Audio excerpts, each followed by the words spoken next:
Welcome to Armchair Expert. I'm Doug Barrington, and I'm joined by Lily Padman. Oh, come on. I'm Lily Padman, and you're Doug Barrington. I want to be Doug Lyman? Michelle. No. What if it was Doug Barrington and Doug Lyman? I want to be Michelle Montana. Do you know why? Tell me. Because my first street in LA was Barrington Avenue, and so there's you your lived porn- off Montana. I didn't live. I wish I lived off Montana. You lie. No, that's where the rich people live. You told me you lived off Montana. No, I didn't. In Santa Monica. No, I lived off of Broadway, in between Broadway and Santa Monica Boulevard. Montana's where the nice people live. I guess was I'll a be bad Michelle person. Broadway then. There you go, Michelle Broadway. That sounds slutty. Yeah. Yeah. I grew up on Barrington. You were Oh. Doug Barrington. Yeah, oh, right. And so I will be Michelle Broadway, Montana, Okay, hyphen. Michelle Broadway. Okay, great. We sorted it out. I wonder if you're a listener, you're like, you guys, it's time to hang up. Just say your names and get out. No. Would that be a fair criticism? No. Okay. Okay, Michelle. Michelle's got boundaries. Yes, and she I does. respect them. Thank you. One of her boundaries is Broadway, which runs east and west in Santa Monica. I wouldn't mind having a, Pseudonym? not, what's the other word for it? Nom de plume? Alias? No, it's like persona, but Yeah. Alter ego? alter ego. Thank you. That's the word I'm looking for. An alter ego, Michelle Broadway, Montana. And Oh, you're adding all of them now. yes, she's Okay. hyphenated. Because she came from a family where the mother refused to give up her name. The mother was stubborn. Yeah, so I love teasing her. you. I want to be her. Yeah, okay. I'm going to be her. Great. Michelle Montana Broadway. Broadway, Montana. This is what happens when you hyphenate people. That's y'all's fault. As long as I get both names in there, you should be happy. No. Yeah, why'd the order matter? You're saying one order is better What than... if we said Dax Shepard Randall? Great. Enjoy. Okay, I will. We have a sweet boy on today. Sweet boy. Yeah. His name is Teddy Swims, but I think it should be Teddy Sweets. Oh, yeah, I like that. He's so sweet. He's so fucking sweet. Yeah, this was fun. It's so talented. Yeah, outrageous. Outrageous. Raw. You, of course, like everyone else, fell deeply in love from his last album, I've Tried Everything But Therapy. Among those songs, I lose control. He's so fucking good, but mostly he's a sweet, sweet boy. Please enjoy Teddy Montana Broadway Swims. He's an armchair expert. He's an armchair expert. He's an armchair expert. Getting a car lift going, I see, man. That's sick. Oh, thanks for noticing. I mean, you would understand. This is a dream of all dreams. Yeah, Have a hell fucking yeah, car lift brother. in my garage. Hell yeah, brother. That's Little awesome. horsepower sitting on it. That's what you like to see, baby. Success, baby. We love to see it. I got to take you in a little bit. Okay. This would be really inappropriate if you were a female guest, but I'm going to let my eyes start at your toes and I'm going to follow your legs up very slowly. And I'm going to look at every... Do a body scan. Yeah. I'm immediately curious who some of these portraits are of. So let's start on your left leg there. Who's that gentleman? Okay, this guy is Chris Farley dressed as Han Solo. Oh, my God, incredible. Wonderful. And I got a little Dave Chappelle right here. Oh, we love Yeah, Dave. he's the best. Have you met him and got to show him Yeah, your dude, thigh? I didn't get to show him the thigh. I got to go to his Grammy party, and he was doing this kind of like open jam thing, and I got to go up there and sing, and it was so sick, man. Thundercat was playing bass, Corey Henry's on the keys. It was the coolest shit ever, dude. Oh, yeah. Audra Day got up and sang. It was just star-studded over there, man. So I got to go up there and meet him. Does he make you nervous? He was already like 3 sheets to the wind and Sure, inviting people up. And he was like, Teddy, everybody says you're awesome. Let's fucking hear what this is about. And so I was like, dude, I got a tattoo of you on my leg right here. I was going to just drop trow in front of him, you know? It was like, Sure. You got to if find I out was in his shorts boundaries. at the time, but I was already in my suit. So it would have been like awful to just, look at this, bro. Yeah, it would have been a lot of production. He would have known for a while what was coming. It's better to have drawstring on and just drop. Yeah, exactly, baby. He makes me nervous. I'm saying that I haven't even met him, but I know he would make You're me nervous. intimidated. I'm very intimidated. Yeah, I was thinking I was going to be, I think it was just the environment. If it was just me meeting him, like walking into his house or something to do something like this, I would probably be freaking the fuck out for sure, you know. But it was just such a big party going on. So it was easy to just like, hey, man. And I got called up the stage to sing. I immediately knew I was going to crush that. That's the gift you have. I don't have anything to come wow him with, right? I think the reason he intimidates me, it's anyone that I've labeled so cool. It's not like talent. I've met a lot of talented actors, but it's the cool factor where I'm like, I feel so fucking dorky around this guy. That's how I felt meeting John Mayer. That is the coolest fucking guy I've ever met. He's just cool as hell. It's like, and I know a lot of things must bug that guy. I mean, he's got problems, surely, but he just looks like he's just the coolest. Like, nothing gets by him. He just looks like he's fucking chill. And you're talking to him, asking questions, like, just keep asking questions. I was like, dude, if I'm wearing you out, please let me know. Because I just was like, what about this? What I'll about go all this? night. How about this record? Puppy energy. I could not stop. No, you got to help me understand because, and this is not shade to John Mayer. Truly, I think he's talented and everything. I wouldn't be intimidated at all. I don't think he was the dude in my high school. I was like, hey, what are you guys doing after school? What is it about him? Is it the career? Is it the laundry list of A-list dating partners he's had? What's in the mix? When I was first coming up playing and singing and stuff, from Room for Squares on, he's just always been one of the guys for me. Everything he's done, too, has been completely alone. I'm a huge collaborator when it comes to writing and using my guys to write and play, and he's done everything by himself. That level of trust you have in yourself to write the good thing and not have any outside opinion and to nail hits after hits after hits and never listen to a label to say, oh, we got to do this more poppy or go to this side or pitch you a record and say, how about this little shit pop record, you know? And he just doesn't seem like he's ever quite given in to anybody else's opinions. His integrity's just firm. His conviction and self-confidence is the thing you admire. Yeah, it's crazy. I also find that musicians in particular really do respect him. He's the musician, the artist, but also has the hits. Whenever I think about trying to be like a big artist, you can do it the John Mayer way and really never give up your integrity and make things that are good for artists to listen to, singers to listen to, players to listen to, but also still get a #1 slot by doing that. And I think he's what that is for me versus like, I'll take the shitty record and I know this is going to be the #1 single. I try to avoid those at all costs and just try to do it the way that makes me feel like my integrity's intact. The Mayer method. Yeah, the Mayer method. John Mayer method. Absolutely. You should write a book called The Mayer Method. But we do have to take what you just said with a grain of salt because we met one time recently. Yeah. And you claimed that Without a Paddle was a seminal movie in your life and that I was very a part of your childhood. Absolutely, So we man. need to just qualify that. I think that's a good counterbalance. Dude, I love you. And I'm so glad to be doing this now. Me too. Because I came in hot, dude. As soon as I saw you standing there watching was me, I was so like, cool. Dax, dude, I love you, bro. You're my fucking hero, dude. I loved it so much because what you were helping me through was I was having a moment where I was like, man, I am 49. Everyone here is young. Everyone knows what's happening. I'm starting to not know what's happening. And then I see you and I'm like, this motherfucker. Well, there was a great conversation I had. It needs to be said. This is with another gentleman. And he said, just wait till you hear him sing. He's going to blow you away. And then you finished and I was like, my God, you were right. That just fucking hugged my soul. Yeah. Incredible. So then I'm thinking like, God, I'm so asleep on this genius. Now, mind you, when I hear the song, I know the fucking song. I just didn't put it together right away. And then I'm like in a shame spiral that I'm so disconnected. And then you came up and you were so kind to me. And I was like, oh, look, I still have a place here. You actually made my whole night. Dude, always. I'm glad to hear that, man. That makes the world of me. It was really a lovely It was Monica. a Spotify party. We were both there. We were hosting it. I have no excuse to be out of the loop, so I'm embarrassed for sure. But I was like, I don't know him. And then you started singing, and we were both like, oh my God. Yes, that's just good. It actually fills you with deep shame that you're not onto it. Totally. I'm glad to hear that, but not the shame part. And I love that. I'm grateful that there's always ways to get out there. And, you hear it firsthand. And I think that's the most beautiful thing that we try to do is just every place we can be, whether it's a 200 cap or anywhere. Yeah, we were like 12 feet away. If we wanted to rush the stage and stab you or something, you were very vulnerable to our attack. We were very close. We were. Yeah, I was quite moved by the whole thing. And I'm just like you. I will go out and let it rip on people. If I see someone I like, I'm like, buckle up. If I'm too much for somebody, then they're just not for me, is what I think. I come on hard and strong and fast, and I'm just like, I love you. One thing I've been trying to learn in my love life is to not do that. You kissed me once? Are we in love forever? I've had to stop doing that. That's been a long learning lesson, but, we take it slow in the current relationship I'm in. Well, It's been really rewarding. I think there'll be an explanation for that as we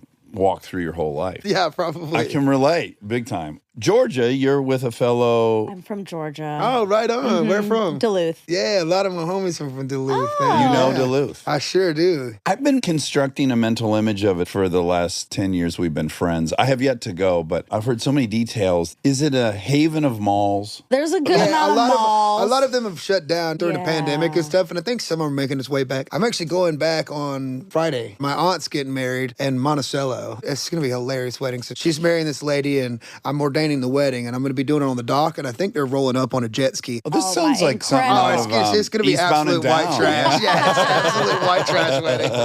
It's going to be sick. Anytime the bride and bride arrive on a jet ski, you're seeing something special. Steampunk theme, they said. I don't know what the fuck I'm What does going to that wear. even I don't mean? know. Yeah, how does one dress for steampunk? I mean, Rob would have a great answer. Yeah. What should he be in? Suspenders, leather pants? But it's like gears and stuff. Yeah. Mechanical Yeah. things Big added goggles to or that. something, Yeah. you Oh know? my almost God. Mad Maxy. Yeah, that kind of thing. Oh, that'll be fun. Have you started writing not your nuptials, but your ceremony? No, but I got to call her eventually and ask, like, what do you want to do? Are you guys just trying to fly through this thing? Or do you want me to do some scripture or something? Because you never know. Sometimes people want, even if they're not Christian, they want some Jesus-y part of it. Now, listen, I'm going to advise you to prepare basically 2 versions of this because you have to account for the fact that there's at least a 15% chance one of them will sustain a pretty serious injury pulling up to the dock. Exactly. Because jet skis are highly unpredictable and they often end in failure. So you need to have one that's like, let's get this done because the ambulance is waiting. And then you need one they made the perfect entrance. They docked it beautifully. It didn't tip over. No one's wet. Let's settle in. And we're probably going to have the cut from the video where I'm trying to pull them up on the... Yeah, you might want to wear a life preserver as part of your steampunk routine. Maybe make it look like a bulletproof vest or Yeah. something. You know, try to Yeah. go for that kind of look. 50 cents / buoyancy compensator. Oh man. Okay, so tell me about Conyers, Georgia. Oh, man, I wouldn't say it's a beautiful place, but it's my place. I love it there. And I went to school called Salem and was a big theater kid. Our place was really tight-knit. My mom, my dad, both sides of my grandparents, my great-grandparents, all from Conyers. There's this one little diamond of area. And my grandparents, my mom's mom and dad, who are Pentecostal pastors, lived right there. That's the south side of the diamond for the Yeah, listener. yeah. And then on the north side of the diamond, there was actually my mom's granny's church that they used to go to. And then my granddad's church was, a little ways down the road. And so all around the sides here are like my granddad's like brothers and sisters, daughters and kids. Outside of the diamond, there's another kind of diamond around it. My whole family's right there. Wow. So you're surrounding the whole area. Yeah, and so I always lived with my dad as much as I possibly could because he was in like Covington or something. And every time you do anything wrong, there was like 40 people just like... Someone could see you in every corner of the county. What kind of population are we talking about? I couldn't tell you the population. I don't know. but Rob, will you pull that I would up? tell you that there was times in my life where you can't throw a rock far enough without hitting a Kerbo or a Dimsdale in that town because we have generations. So I would have to do like family trees to date somebody. You know what I mean? Yeah. Oh God. Sure. 23andMe posted on your chest. It's scary. Yeah, we're thinking that down. 18,000 almost. 18,000. Okay, because it's only 24 miles east of Atlanta, but was it rural? The older I got, the more it became more suburban-y in a way. But when I was younger, I remember my grandparents having chickens and stuff like that in their small yard. But over the years, more people came in. And it's right next to Covington, too, which is a little further east. And Covington, over the last few years, has been doing a lot of filming. And Tyler Perry's kind of the one that spearheaded all that stuff. And then Vampire Diaries and a bunch of things started getting in. So Covington's becoming this huge place of filming. That's so weird. If like Highland, Michigan, the town next to mine, became a hotbed of Hollywood activity, Yeah, it's I would have a hard wild. time understanding that. But I think in Georgia, there's a bunch of tax Yeah. write-offs or Incentives, something. yeah. So mom and dad, were they married? They divorced when I was probably 3 or so I don't remember them quite together. As we're talking now, they've weirdly been like kind of dating again, weirdly, wow, as I'm yeah. 31. Oh, wow. And it's been really weird. It's gross, right? Yeah, they came to our show in Vegas together, and then they called me on the phone. He's like, baby, it's probably weird hearing us together. And I was like, Dad, I don't know how I feel about it. If it makes you happy. And he's like, is there one thing to say if I'm just hitting it? And I'm like, that's way worse, dude. That's way worse, bro. Well, I don't know. Yeah, I we don't got to know. really think this through. Oh, that's his mom. Whatever makes you guys happy, but I'm not trying to parent trap you guys or anything. So fuck that. I'm the same. So my dad left when I was 3, but they remained really great friends.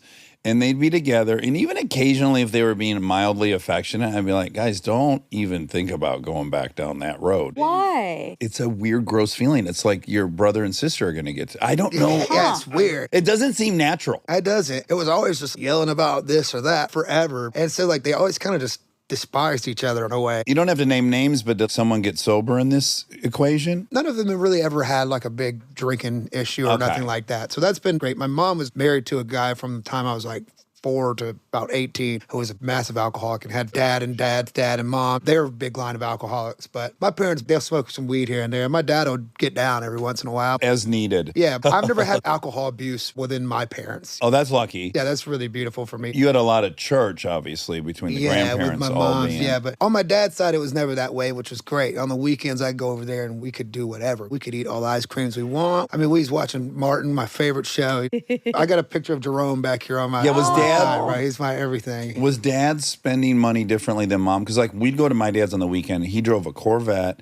He had cable TV. We could order pizza. It was like he was rich, even though he wasn't. It was very tough on my pop's side. My mom, she was with a guy who was pretty well off. He was gone all the time working. But my dad, on the other hand, he got with a woman who's schizophrenic and bipolar and had 2 more boys that are 8 and 10 years younger than me. And so she was always in and out of prison and methed out, and that was really tough on them and us. And so me and my older brother helped my dad raise my 2 little ones, and he was always waking up at like 2 a.m., going to bed at 10 p.m., trying to do homework by himself. My dad is truly the greatest man I've ever met. Oh, that's lovely. He put these 4 boys on his back and just trucked through it. Oh, man. How much older is your brother? He's about 14 months older than me. Okay, so really close. Yeah, he's my best friend. He lives out here with me now. And so growing up, what kids were you in the social hierarchy of that world? I've always just kind of gotten along with everyone. I've always been that way. You have a very sweet face. Yeah. It's the opposite of punchable faces. Oh, We're familiar with punchable face. You have the opposite. I just always been able to get along with anybody and everybody. You know, it's just been easy for me. And was your older brother bigger than you? They're all bigger than me. My shortest little brother is, I think, still 5'10", but the rest of my family is in 6 foot. I got stuck at 5'7". Well, but you got the singing thing, so Yeah, it all so- comes out in the wash. Yeah. Was your brother protective of you? Absolutely, man. All of us. When I first had this thing picking up and going off, we'd started our merchandise business, and I just employed my older brother to do it because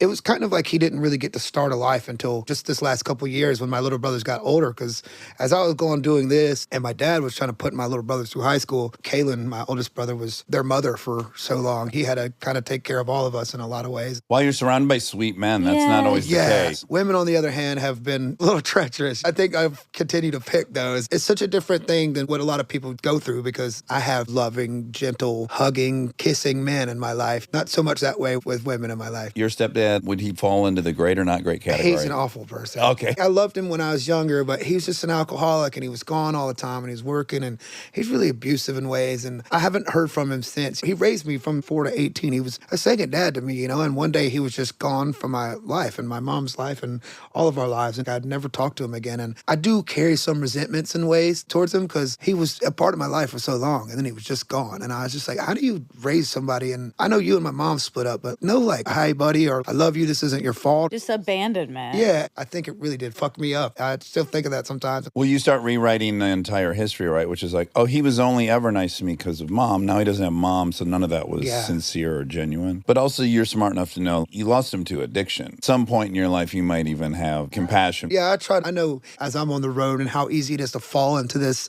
spell of just drinking every day. And last year, all year long, when we were on tour for 9 months, it was almost like a 9-month bender of just anything to keep this dopamine flow going. That's been the hardest thing for me this year is as we've been touring and trying to like get to this point of staying calm and being able to like, okay, we don't need all these people in the green room. We don't need a constant party every day. Right. We don't need this dopamine. And I was talking to Bert Kreischer the other day about this re-entry thing because we got really into this thing about when you get back from tour. And I just got back like a week or two ago and I find first couple of days I'm home, it being kind of depressing. And I just get in this place and my baby starts to be like, you're not sad. You're just used to this level of dopamine that hits you when you're in front of thousands of people and you can't sleep. Adrenaline. Yeah, the adrenaline junkie you turn into. And then so when you get home and you're not getting this constant affirmation like, yeah, you're the best. You kind of get in this like, shit, man, I don't know. Am I okay? You get in this turmoil spot. It's so easy to just feel like, Well, I know how to regulate. and I have to try to do things like get sun, go to the gym, try to get my life back into order for a week or two and try to get a routine going again, but then you're back. Get stable and then you do it all over again. I'm grateful, though. The best job in the world. You're like coming off of cocaine, but you don't have any downers. And you're just in your hotel room. So it's like, what are we going to do with all this? That's the feeling. And then you're laying there till 3 a.m. And even if you got to get up at 6 a.m. to go radios, you're like, I can't turn this adrenaline off. And there's always a mini bar to start tapping into or something to get you a little bit more tired. That's just a tough thing to do. I try to do the first 2 or 3 weeks of this last Europe tour sober and bring my PlayStation and just get something to focus my brain into, because there's always Kyle from the second grade somewhere, and he happens to be in like Manchester, and you're like, what are you doing here? We got to get hammered tonight, you know? And it's always one, and it's tough. And then for me, the justifications became more and more preposterous. Yeah. You know, like, yeah, they were kind of legit at first, and then it was just like, I mean, it's almost 11:16, whatever the thing is. But it's chemical. That high, the drop of being on stage and having all those people, it's an actual chemical drop. They're just like, oh, that sounds hard. But it's physiological. Absolutely. Of course you feel that way. It's not weird that you do. It's your chemicals, all of ours. Well, and it all makes sense when you look back at how almost, I don't know, be careful with my wordage here, but every performer I loved growing up was struggling with it. Oh, yeah, absolutely. I don't know the one that was like the Billy Crystal of rock and roll who somehow was doing it from a healthy place. Maybe. And We managed don't it know. Yeah, beautifully. maybe, but he wasn't like going But and who playing would we freeze even- tag at the end of the show with his friends. You know what I mean? He was going and partying. Oh, maybe Paul McCartney. He seems to be the guy who escaped. He's still with it. I'm sure he's had his time. Even these ones you didn't think, like Prince and Michael Jackson both OD. They both died of drug overdoses. However you want to qualify it. Well, he had an opiate prescription. Oh, he was just trying to go sleep. Whatever the case is, like these are two men who died. I think the more I do it, the more I realize, like, oh, that's why we're all alcoholics and drug addicts. That's why we can become that so easy. Yeah. So my probably number one guy I love is Waylon Jennings. And also my fantasy of his life is number one, which is on the road, up for 6 days on speed, writing music, playing for people, sweating bullets. And everyone in his life's being let down, but the music's so good they all overlook it. I was like, I got to figure out something I do good enough that everyone will let me live as shitty as I want and not kick me to the curb. I missed Waylon Jennings a lot when I was coming up. I didn't quite come up on a lot of his stuff or his life for that matter, but I definitely could understand that feeling. That's what I thought I was doing with this career originally. Was like, I thought I could just be a degenerate all the time. And now it's like when you got a 3 a.m. lobby call to get to a radio station, I'm like, what the fuck is this? I did not sign up to music to do this bullshit. I wanted to stay out till 3. I wanted to be up till 9 a.m. A rock star. And then sleep till 4 p.m. and hit sound check. That's what the vibe was when I was walking into, but it's not that. You can't avoid adulthood with anything you do, I don't think. Yeah, once you're inside the fantasy, you're like, oh, this isn't quite how I pictured it. It's beautiful, but it's like, fuck, man, I just got to wake up and feel like shit, or wake up, make sure I don't feel like shit. I would argue, too, your specific story is a very extreme example of it, too, as far as like the highs and lows. We're only 1 year out from Lose Control coming out. Yeah, it's like a week from now or something. Yeah. Wow. Doing well, making baby steps, getting closer. And then the floodgates, most listened to song of the year. Obama's favorite song. Yeah, that was sick. Oh that was such a cool God. moment for me. What? I was lit up about that. Yeah, I made his little playlist. It was so Yeah. sick. That song just goes to show you how the old way of doing something still works. Because I had thought for so long that maybe a good song wasn't enough to just go anymore. Because there's like 100,000 songs that come out a day on Spotify, right? A lot of these are backed up by trends via TikTok, Instagram, whatever have you. And when those trends start to happen, those songs start to hold up their hand. And it does make the playing field very even. A 15-year-old can record it in his bed and do what I could never do when I was 15, or what I could do even now. So I think it's a beautiful way of evening the playing field. But when I look at that song in particular, it's not been a flash in the pan, and it's been not backed by a trend, but also us going to every place and touring on this song for over a year and hitting every radio station and shaking every hand and asking them to play it and meeting and bringing them to the show, having a drink with this guy from the radio station, making great friends with them and working the song. And you can still work it that way. The promo is so important. Meeting those people are so important, because the next song, they're like, that's my boy Teddy. I want that guy to win. And whether the song is trash or good, has to be good to some degree, I'm sure. But I think now when you make those connections, and when you go over to the UK 5 times, 6 times in a year, and you meet all those people, and you shake all those hands, and even your label people, you're not just a name that slides across their desk to them. That's my dog, I want to win. And when you get that real personal connection with people, then I think that will always take you further in life. I would find it more satisfying, if I were you as well, that it wasn't even in a genre that's working at number one. It's not like you listen to it and you're like, yeah, that's the one that'll catch on. It's not resembling any of the other top. It just went last week #1 on R&B radio. It's already been #1 on pop radio, and it's #1 on Billboard, and rock radio it's worked at, and every different place it can be. Okay, but back to Conyers. You were playing football as a little guy, and then you eventually discovered musical theater or theater in 10th grade. Yeah, 10th grade I got in. But who were you socially? Everyone kind of liked you. You were a good time Charlie? Yeah, absolutely. Did girls like you yet? I was always nervous about that. I had a bunch of girls that were friends, and I was always kind of like a serial dater where I was just jumping into a relationship and then be in that for 2-3 years and then jump right into another one. And I kind of did that for a lot of my life. Starting in what grade? My first one I got serious about was 9th grade. We were together for, I think, 2-3 years. That's a long time in For high school. high school, yeah. We were broken up for like all of 3 days when I got into another one for like another 3 years. It was insane. It's been that way, except for where I'm currently at. I took months off before I dove back into something because I've just been that way. Like, oh, I love you. I can't help it. I fall in love so quick. Now, we'll get to that, I guess. But when you start doing musical theater, you do Joseph and the Amazing Technicolor Dreamcoat. Yeah, the first one we ever did actually was a show called Damn Yankees. So me and my best pal, Jesse, who still plays with me, his dad was a guitarist and sang, and their whole family was big into music. And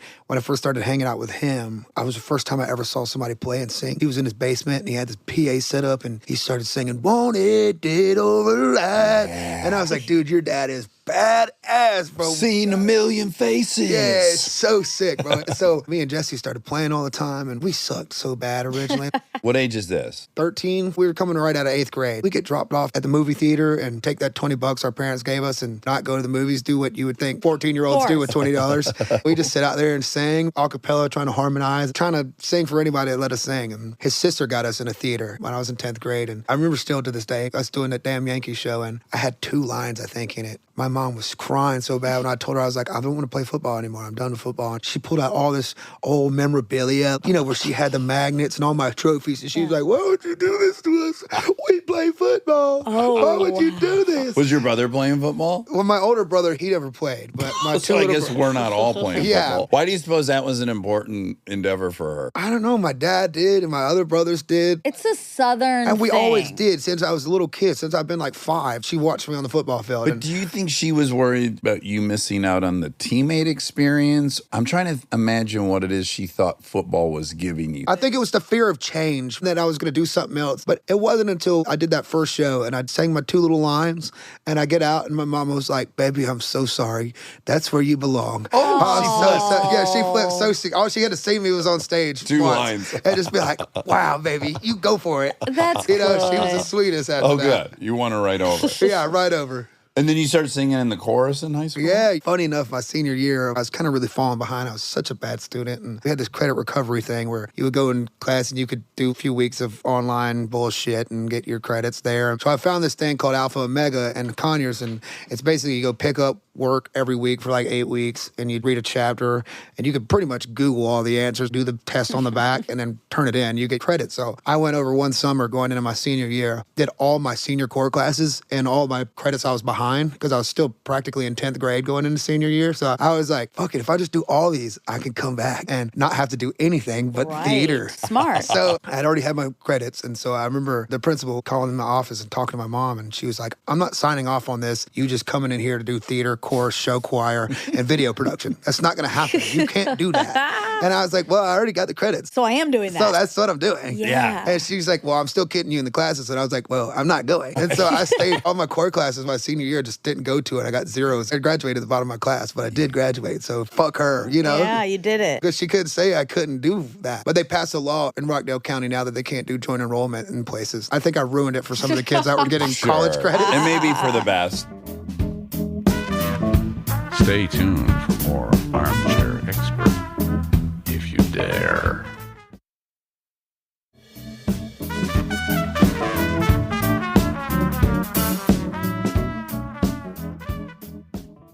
Did you have any fantasies about like going to do musical theater? Yeah, I still one day want to pursue that again eventually, but I've kind of put myself in a box on roles I can play. With the tattoos? Yeah, it's got to be a specific role now if it comes to acting again. I was thinking that. Well, when did tattoos start? I got my first one when I was 16. I got it covered up. It was a cross, and it had my last name in a banner. It said Dimsdale, and it said established 1992. It was so corny, bro. And I cutting the sleeves off my shirt like, yeah, dude. By the time I was 18, 13, I was like, what the fuck? This is so stupid. It's not that I don't think kids should get tattoos. It's just that they can't pick a good one. I'd almost sign off on it, but they need like a panel of elders that approves your tattoo. I agree. And not that I'm the one to take advice of tattoos from, but I think 16-year-olds might be too early. Kind of the first one you see, you're like, that'd look awesome. Doesn't really matter what it is you see.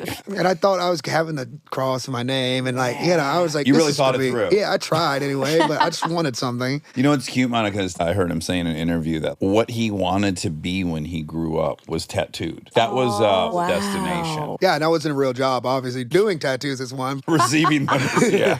I remember my mom used to give us $10 at the end of the week when we did our chores for the week. And so on Sunday, we'd have to go to church, and then we'd have to give 10% of our tithes and offerings, which is a good thing. And I appreciate that principle now. But giving up $1 out of $10, like I was like, fuck. I'm broke now.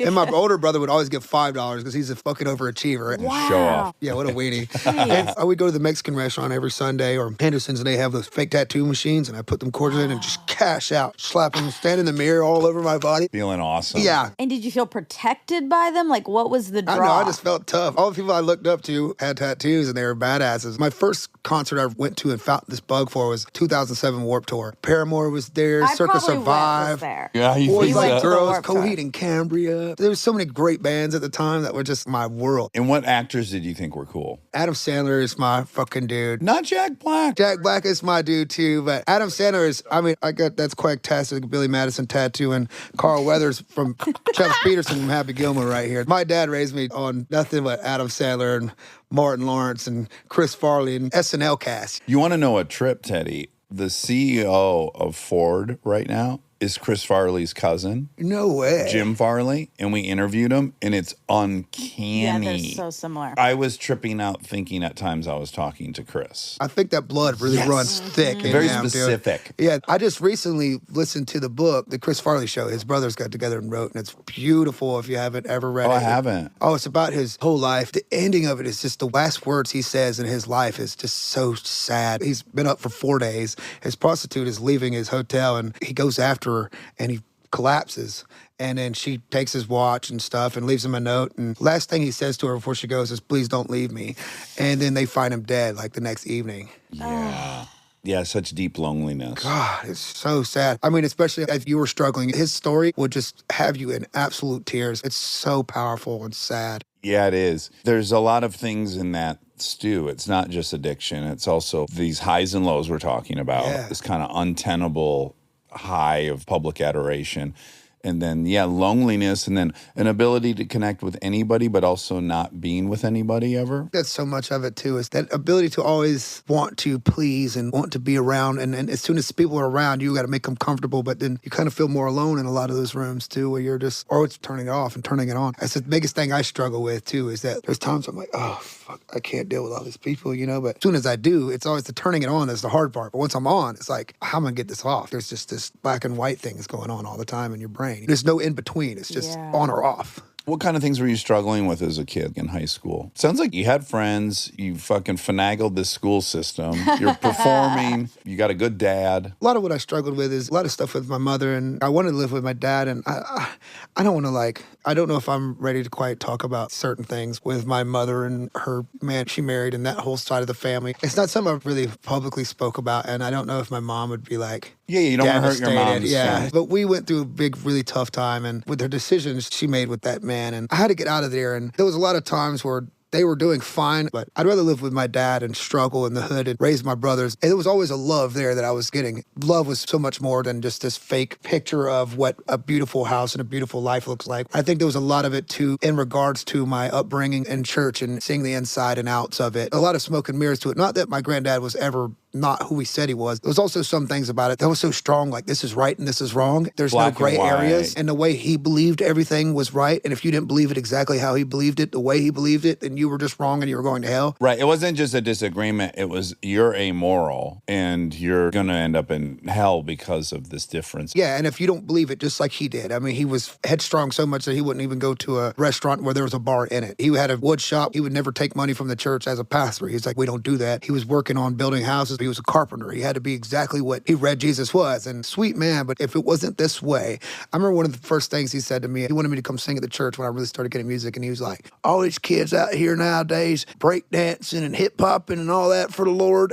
And I was like, Pop, nobody's broke dancing since my mom was growing up, dog. We're not break dancing for the Lord. I was over break dancing for the Lord. Let them break dance for the Lord, man. It's not a sin. It's not bad to do rap songs for Jesus. If they want to do that, let them kids do that. I mean, the songs will probably be bad, but there's nothing wrong with it. And my mom was always thinking I was up to something. I knew that came from a place of her just trying to seem like she was perfect, but also she was a pastor's kid. And now that I'm older, I'm like, oh, you were a fucking wild one. And you were thinking I was doing shit that I was not even doing. She was thinking I was into all sorts of drugs at like 12. And I was like, Mom, I don't even know anybody that does that. I haven't even seen anybody doing crack in front of me. What do you think I'm doing? Nailing my window shut, like, oh, I know what you did. You snuck out, you jumped down here, you jumped off the roof. And I'm like, no, Mom, I'm just walking out the front door if I'm going anywhere. I got into boozing way too early. When I was at my mom's, they had a bar downstairs, my stepdad had, and I could just go in there and kind of fill up a water bottle. I had been probably drinking since I was like 10, just slugging them back on the bus, and being a little hammered at school. And I'm like, it's 7th grade, and we're like...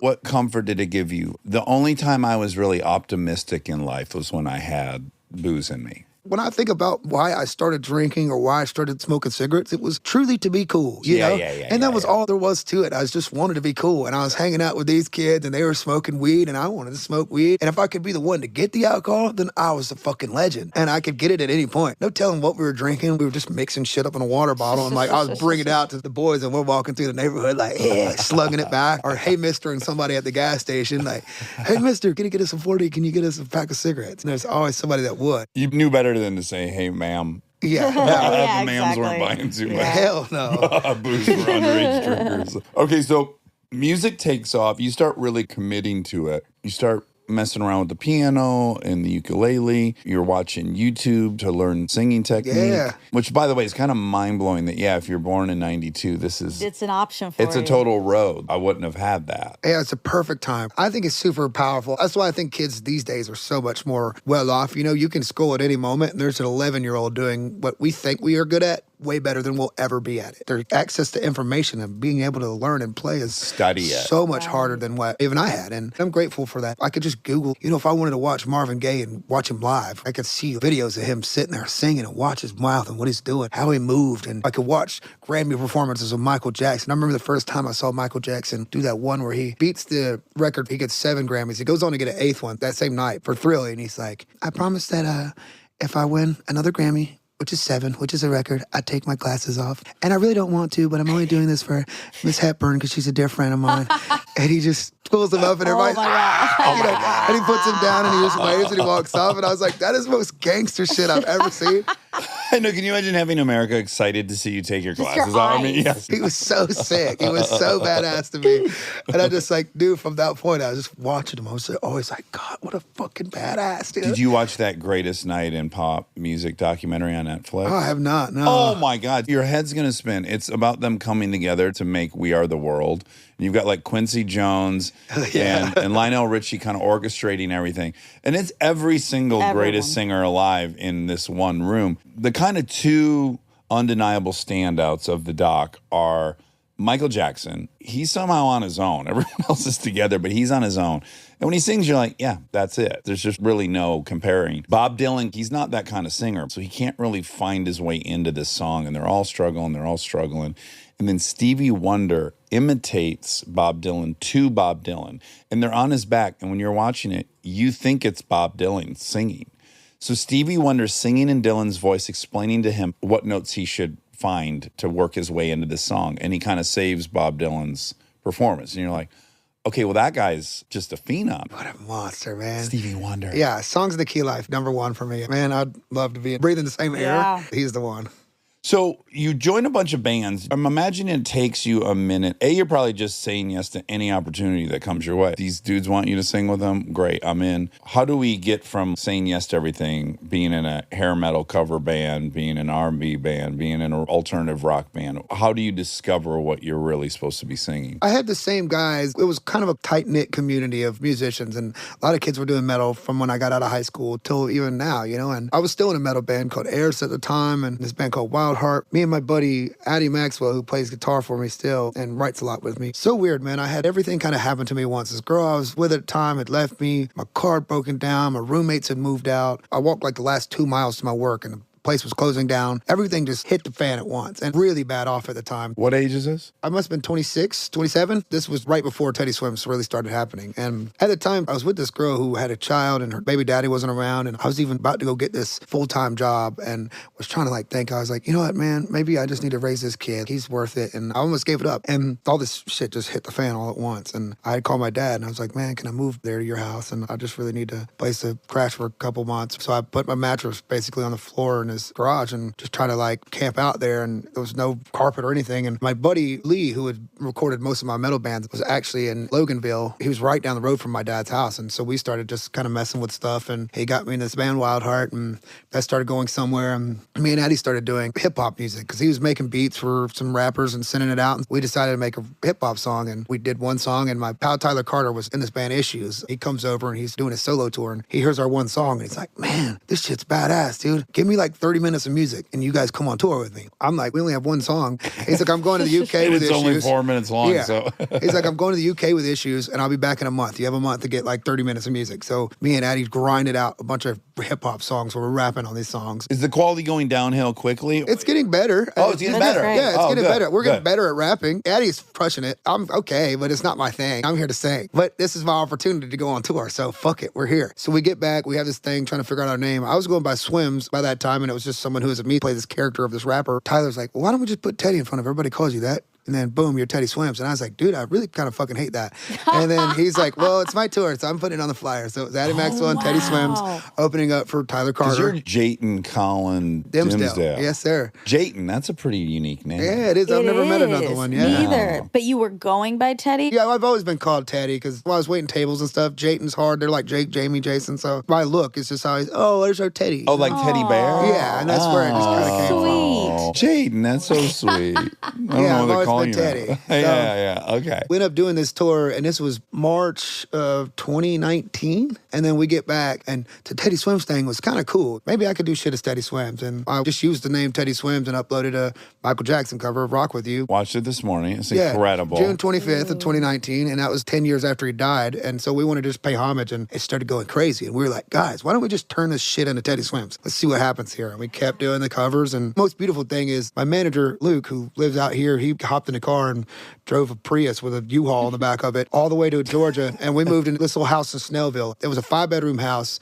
Me and all my friends, about 12 of us moved into this place, and we built plyboard walls and built 2 studios in there, split rooms into 2 rooms. I was like, dude, if we get 6 months, we started making our merch and distributing it out of the garage, filming our own stuff, singing and recording our own stuff, playing and writing our own stuff, doing the covers. I quit my job, was getting floated by my boys, and just 6 months of this, guys, this will work. And I kid you not, December 24th of 2019, a day less than 6 months, we get signed to Warner Records, and I get this fucking $1 million deal and put all my buddies on salary. The manifestation of just you and your friends coming together and being like, guys, we can do this if we just all put our heads together. Yeah, it's kind of the full commitment moment. And it feels like you're so behind on life. It's always at the 28, 29, 30 mark. You're just like, God, I'm so far behind. And the kids that are coming up, too, that are making music, like you got Billie Eilish crushing at 16. I'm like, That's God, rough. what the fuck am I doing here? I'm a decade older than her. Yeah. What's going to happen to me? Why pick Rock With You? I want to applaud that. I think Off the Wall is the best of all those albums. Yeah, I got it hanging on my wall now, man. Rock With You, weirdly enough, because it was that time, we had found the stems of it online. Sometimes producers want to just take something and mix, you know. My producer was just going in and he had found the stems of it and was like, I want to mix this out, which is really cool because you can hear Rod Temperton, when you get all the stems to the song, you can actually mute a bunch of the stuff, and there's the original mumble track of it, too. And so you hear Rod like, and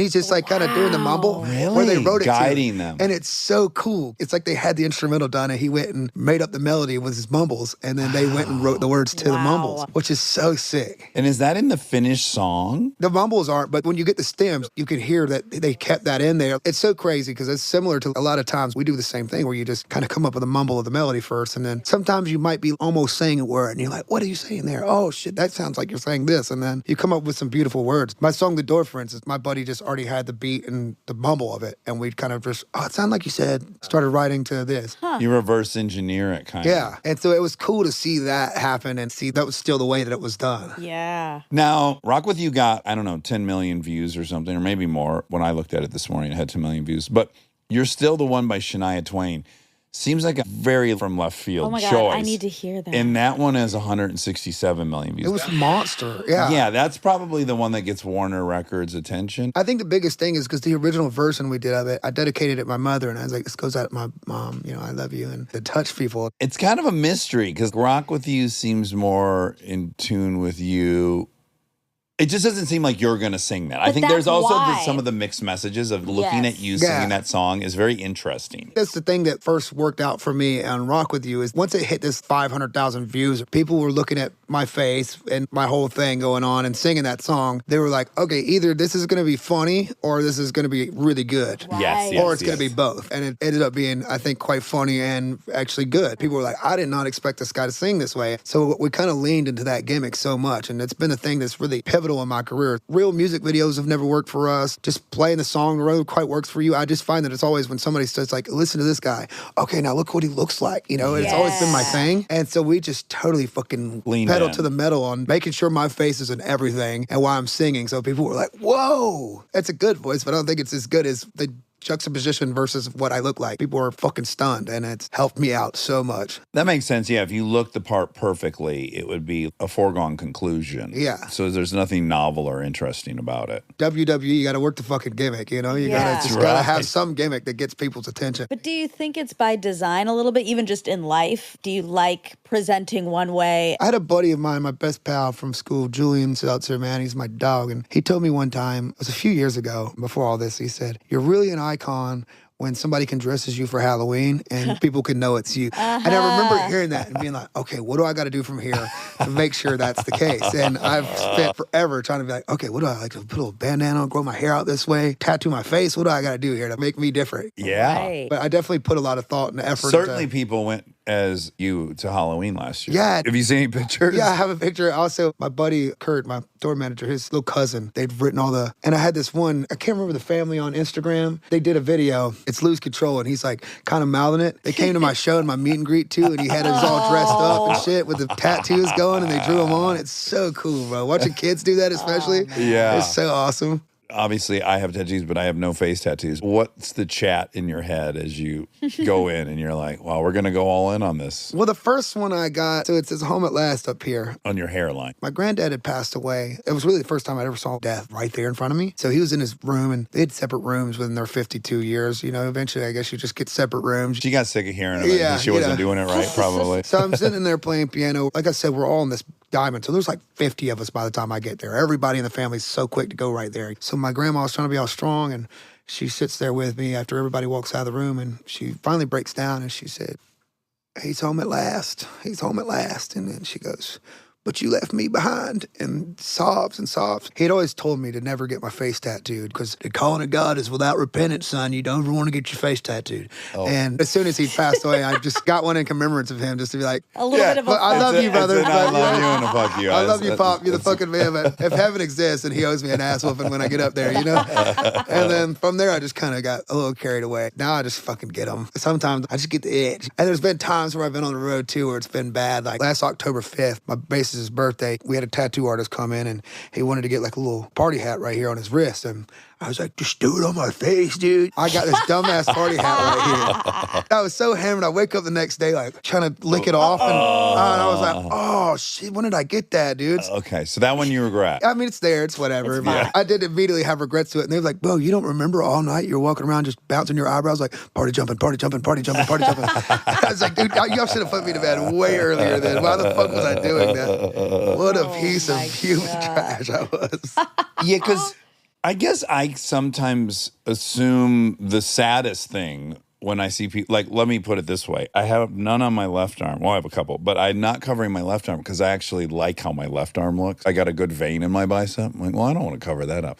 So what I know is that if I really like it how it is, I'm not drawn on it. So then I reverse engineer that. Sometimes when I see people with a ton of tattoos on their face, I'm like, they didn't think there was anything to lose. I can see where you're coming from. Maybe it's just me being older, but first of all, when I look at dudes with tattoos, I think they're like me, which is I got fucked with and abused as a kid, and I want to send a message not to fuck with me. I want to be tough. Maybe there's a piece of that, too. I've been too approachable sometimes. Maybe there's a piece of it inside that subconsciously I do want to look tougher, or maybe there's always this piece of me that feels like I'm judged for being this, and I want to turn people's minds into not judging a book by its cover. I've not put a lot of thought into much of it, so I wouldn't say it's a deep rooted thing, but also when you bring those up, I'm like, yeah, I mean, it could be a subconscious thing that I'm doing that I couldn't tell you you're wrong about, but I didn't go into it thinking that I was compartmentalizing or overcompensating for anything. Yeah. How about this, though? So the other thing was I was very into punk rock as a kid, and what I liked is there was like a costume. So I had a crazy hairdo. That would distract you from me. I had crazy clothes on. That would distract you.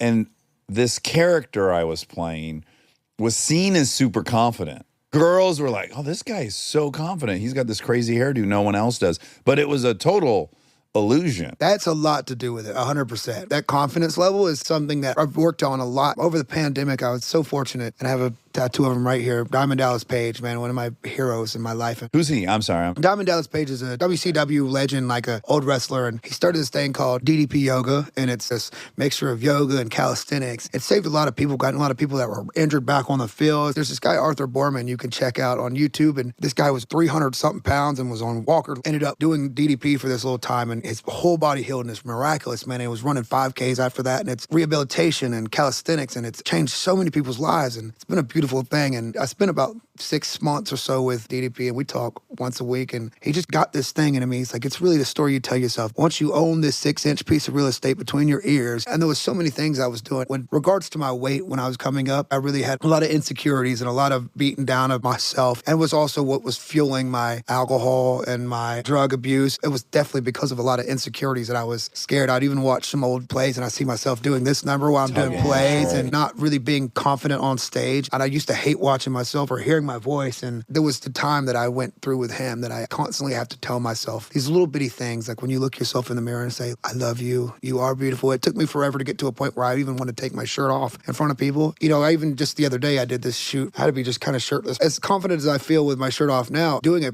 shoot that's going to be on a Times Square billboard or something. Yeah. Oh my God, scared to death doing that. You know, and there's 50 people on this shoot that are just staring at me like, okay, now turn this way. And I've just never been that exposed to people's like eye. They're like, come here, let me get some makeup here. Let's get some more oil going right here. And I'm They're finding problems. They're making adjustments. Oh God, pulling my shorts down. I've never been in that place. It was really a big eye-opening thing for me. You have to accept yourself, and that's like the hardest thing in the world to do. And when I see people like my beautiful girl now, she's just got the perfect body. For her to have body dysmorphia, we all have that, and there's nobody more beautiful that doesn't have the same thing going on. When I stopped feeling so alone in that, and I started just accepting this is what I have. So I do think a lot of this was to take away from especially these tattoos all in here. It was distract you from my gut or my boobs to kind of give you something else to look at. There was a lot to do with that for sure, brother. Of course. And what's funny is I think the route to liking yourself, Monica and I have too many conversations about this, but if you're comparing yourself to Brad Pitt, yeah, you're out. I'm out. There's nothing we can do if we're comparing ourselves.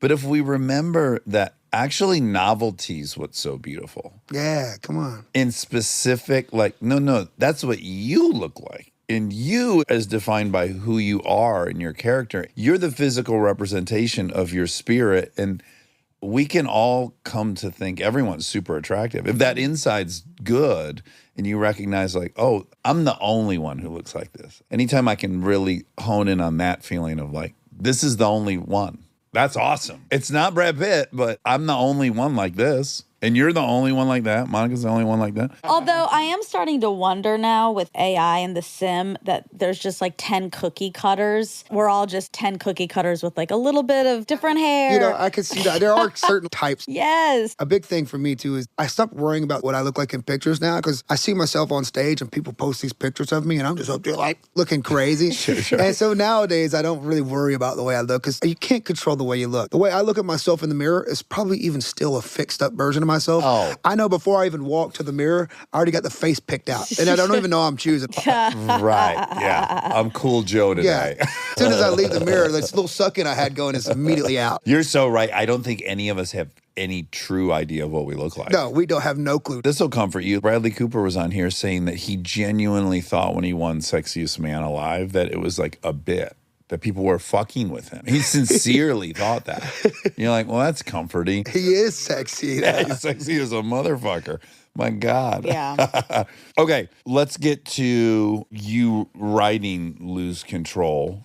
Because you're prolific. You have that 6 months of focus. You get signed. You have 2 EPs. And then within 2 years of that, you're releasing I've Tried Everything But Therapy Part 1, your album. You're writing hundreds of songs, right? Yeah, I just got back a couple of days ago from another writing camp. We were there 5 days and split up into 2 rooms, like 8 of us, and our turnout probably 20 songs. Writing Lose Control, I think, was the one that we kind of been building this sound for a long time. I was also in a really toxic thing at the time with an ex I was with. It was bender to bender, and I think we both kind of got to this place of being really codependent on this lifestyle we were sharing, and these high highs, these low lows. Lifting each other up out of shame all the time, or piling on shame all the time, leveraging each other's shame against each other. That shit, exactly, bro. You know that too well. We kind of were into that place, and weirdly enough, we wrote that song and The Door too, which is top 42, on the same day. I had broke down that day and was just sobbing and sobbing about the situation because it just seemed like it couldn't get better, and every time I was doing something, it was like, where are you? What are you doing? I was coming to a head with her and our situation. By the way, that's already a familiar pattern because Mom thought you were doing bad stuff you weren't doing. Yeah.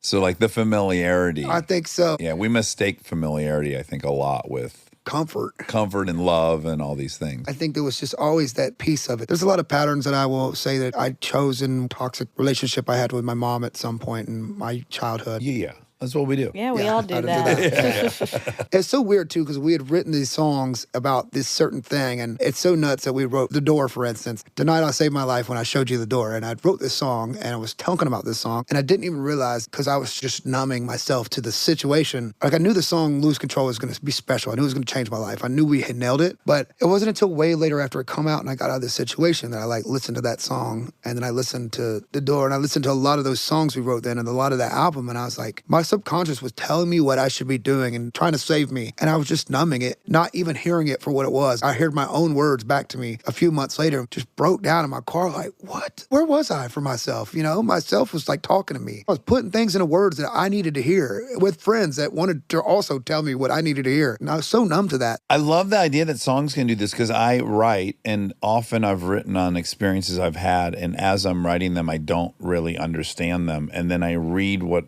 I've written afterwards, and all of a sudden I go, oh, okay, now I actually understand it, but I had to write it first. And that's cool that a song can do that as well. I think that's the beauty of writing, though, because I find that if you're going through an issue and you come to me, I got the exact advice to give you. But if I'm going through that, I'm a fucking wreck. Yeah, you know? Of course. Yeah. And so I think it's just turning yourself into something that you can read that gives you advice to yourself. You need some distance from yourself. Exactly. When you turn your words into a friend that somebody else would say to you, then you're like, oh, Duh. thanks, bro. Yeah. Appreciate it. Yeah. You're so close to the thing that separation from yourself is really, truly like, okay, I see it now. I'm having nightmares every night. And I'm freaking out about this thing. I didn't know that it was that cut and dry in my brain, but I had clouded it up with so much shit, and I was running from it so much, and I just couldn't catch up to myself. It's kind of crazy how brilliant the subconscious is. It's mad, dude. Well, it's there to protect you, too. Sometimes we're not ready to feel it or understand it. Yeah. So when you're ready is when you can hear it. So maybe you just weren't there yet. Certainly not. To some degree, I wish I would have listened to myself sooner, but it's so great that I did go through those things and I was able to talk about them in a way and put them in a song in a way that was actually super life-changing for me and turned it into such a positive thing. And now it touched so many people, and I hear beautiful stories about it touching people's lives and changing people's lives. And when we play those songs or they come on in a party, everybody can celebrate to this absolute pain and turn it into something we can revel in, and we can celebrate this pain and agony. And that's such a beautiful thing. Well, you give people the gift of not feeling alone because they can feel what you're going through. And they do the same for me, dude. And it's a powerful fucking thing. 2.6 billion streams. It's fucking nuts. Wow. That's crazy. I mean, the title of the album is I've Tried Everything But Therapy Part 1. And then I did hear you in another interview say that you're terrified to change because you're afraid that all that stuff is the source of all the creativity. And I'm wondering how you feel a year out from all that. Have you gone to therapy? I guess that's Well, the I first talked to question. my 'Cause I think I got mentor. the guy for you. Really? Yeah. I would love to try. I'm guessing, I'm projecting, But I have a very hard time. I'm a paradox. I want everyone's adoration. And when I get everyone's adoration, I can't feel it or experience it or accept it. And then that leaves me feeling completely fraudulent and unworthy of it. And then my reaction to it has been so varied. Like, I don't want to take pictures. Why? Well, the truth is because I don't really feel worthy of you wanting a picture with me. So I'm annoyed. I'm experiencing being annoyed, but that's not even what was going on. It was like, oh no, I just actually don't feel like I deserve to be in someone's photo. And this dude that I've been working with for 2.5 years has got me to a place where I totally accept it. And it's been crazy breakthrough for me. And it's decompressed all the highs and lows of it. Connect with him. Yeah. I think that's been the biggest thing is if I've talked to somebody here and there, and DDP's the closest guy I've got to it because he's also been able to help me navigate this growth in this rocket ship and how fast life is changing right now. I would love to talk to somebody that knows those kind of things because just going to a traditional therapist, I mean, they can help. You're a pretty foreign object for them. Yeah, and I want to talk to somebody that knows what I'm going through right now on the journey to become whatever it is I'm aiming to do. And don't you have this pull, or I have this pull, which is to acknowledge I am good would be sacrilegious. That's flying too close to the sun, right? That God's going to smite me if I actually believe I'm worthy of it. Yeah, absolutely. But it's so awful, though. Then you don't experience any of the wonderful, magical things that are happening to you because you think to do so would be to anger the gods, that you would be getting too big and bold and egomaniacal. Just to accept, not to parade around like I'm Teddy Swims, but just to fucking accept it. Yeah, totally. That's okay. And you're not smiting anyone. You're not flying too close. You're not an egomaniacal asshole. You're just like going, I can own the fact that I opened up my mouth in 2.6 billion times. People wanted to hear that because I found something special. It's hard. Please, I'm right there. Yeah, thank you. See it right through me. Yeah, for certain. And then when you're drunk, you can accept it. Oh, God, I'm the best. Yeah. Now, no worries about being too egomaniacal when I'm hammered. I'm insufferable drunk. Baby. I find, too, that my writing, using that as a tool, it allows me to feel like my ideas are super strong. And sometimes I'll have the same ideas if I'm sober, but it's been taking me forever because I'll be like, oh, maybe this could be, or maybe this could be a chorus like this. But when I'm a drunk asshole, I'm like up and like, dude, what if it's, yeah, and I'm just jumping around. And I'm like, this is it. Okay, this is the next part. There's this confidence to me. And this song is great to me that even if after the next day, it's absolute garbage, I was so confident and every part of it was correct. You weren't afraid to take a huge swing. And I feel like sometimes in the room, I'm trying to now learn you don't have to be hammered to write a good song. You could not drink and write a great song. And learning that has been a pivotal thing in my life. Yeah, because the broken math in your equation, it's not being drunk that allows you to do that. It's confidence that allows you to do that. And that's just a version of getting confidence. And there's other versions. But the fear that the magic that is you would disappear without it is bullshit. If anything, it might be hindering. It's absolute bullshit, for and sure. also will dictate whether you get to do this for 5 more years or 40 more years. Yeah, exactly. But entertainment's littered with that. I mean, Jackie Gleason never performed sober. In his mind, he couldn't do stand-up sober.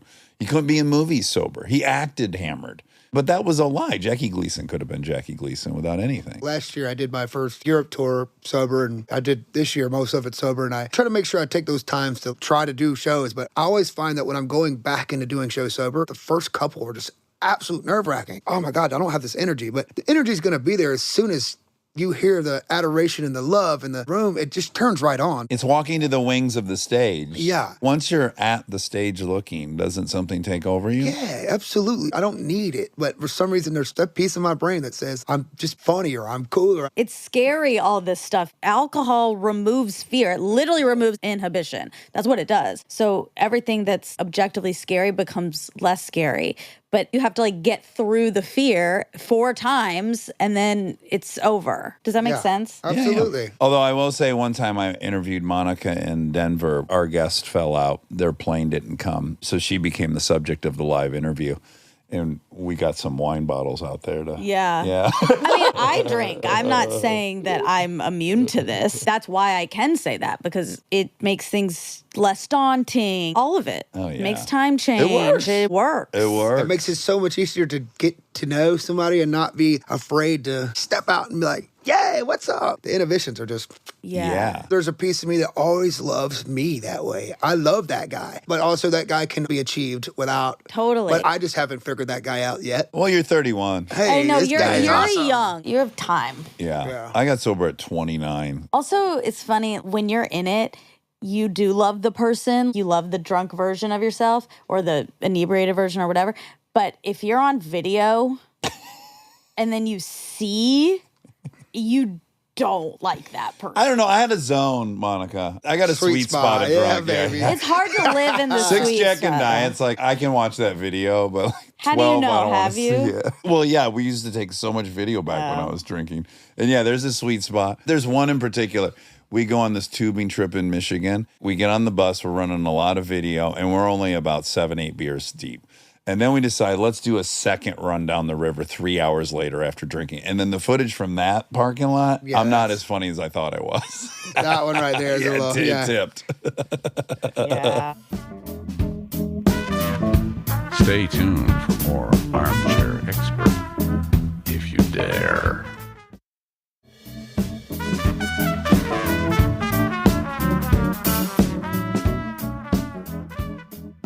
So you're going out on tour soon. You're going back to Europe. We're going to Australia on the 1st of July. We're doing our first arenas in Australia and New Zealand. Which is Arenas, huge. dude. Yeah, man. So cool. How exciting. So you start in New Zealand and then you go to Australia. It's my favorite place in the world. Australia, you've already been. Yeah, we've been out there every year we go, and we've been building this thing up to be to that point. The big thing about touring now is that it's such a different business now than it used to be. You can have a hit and not be able to sell a 500 cap room.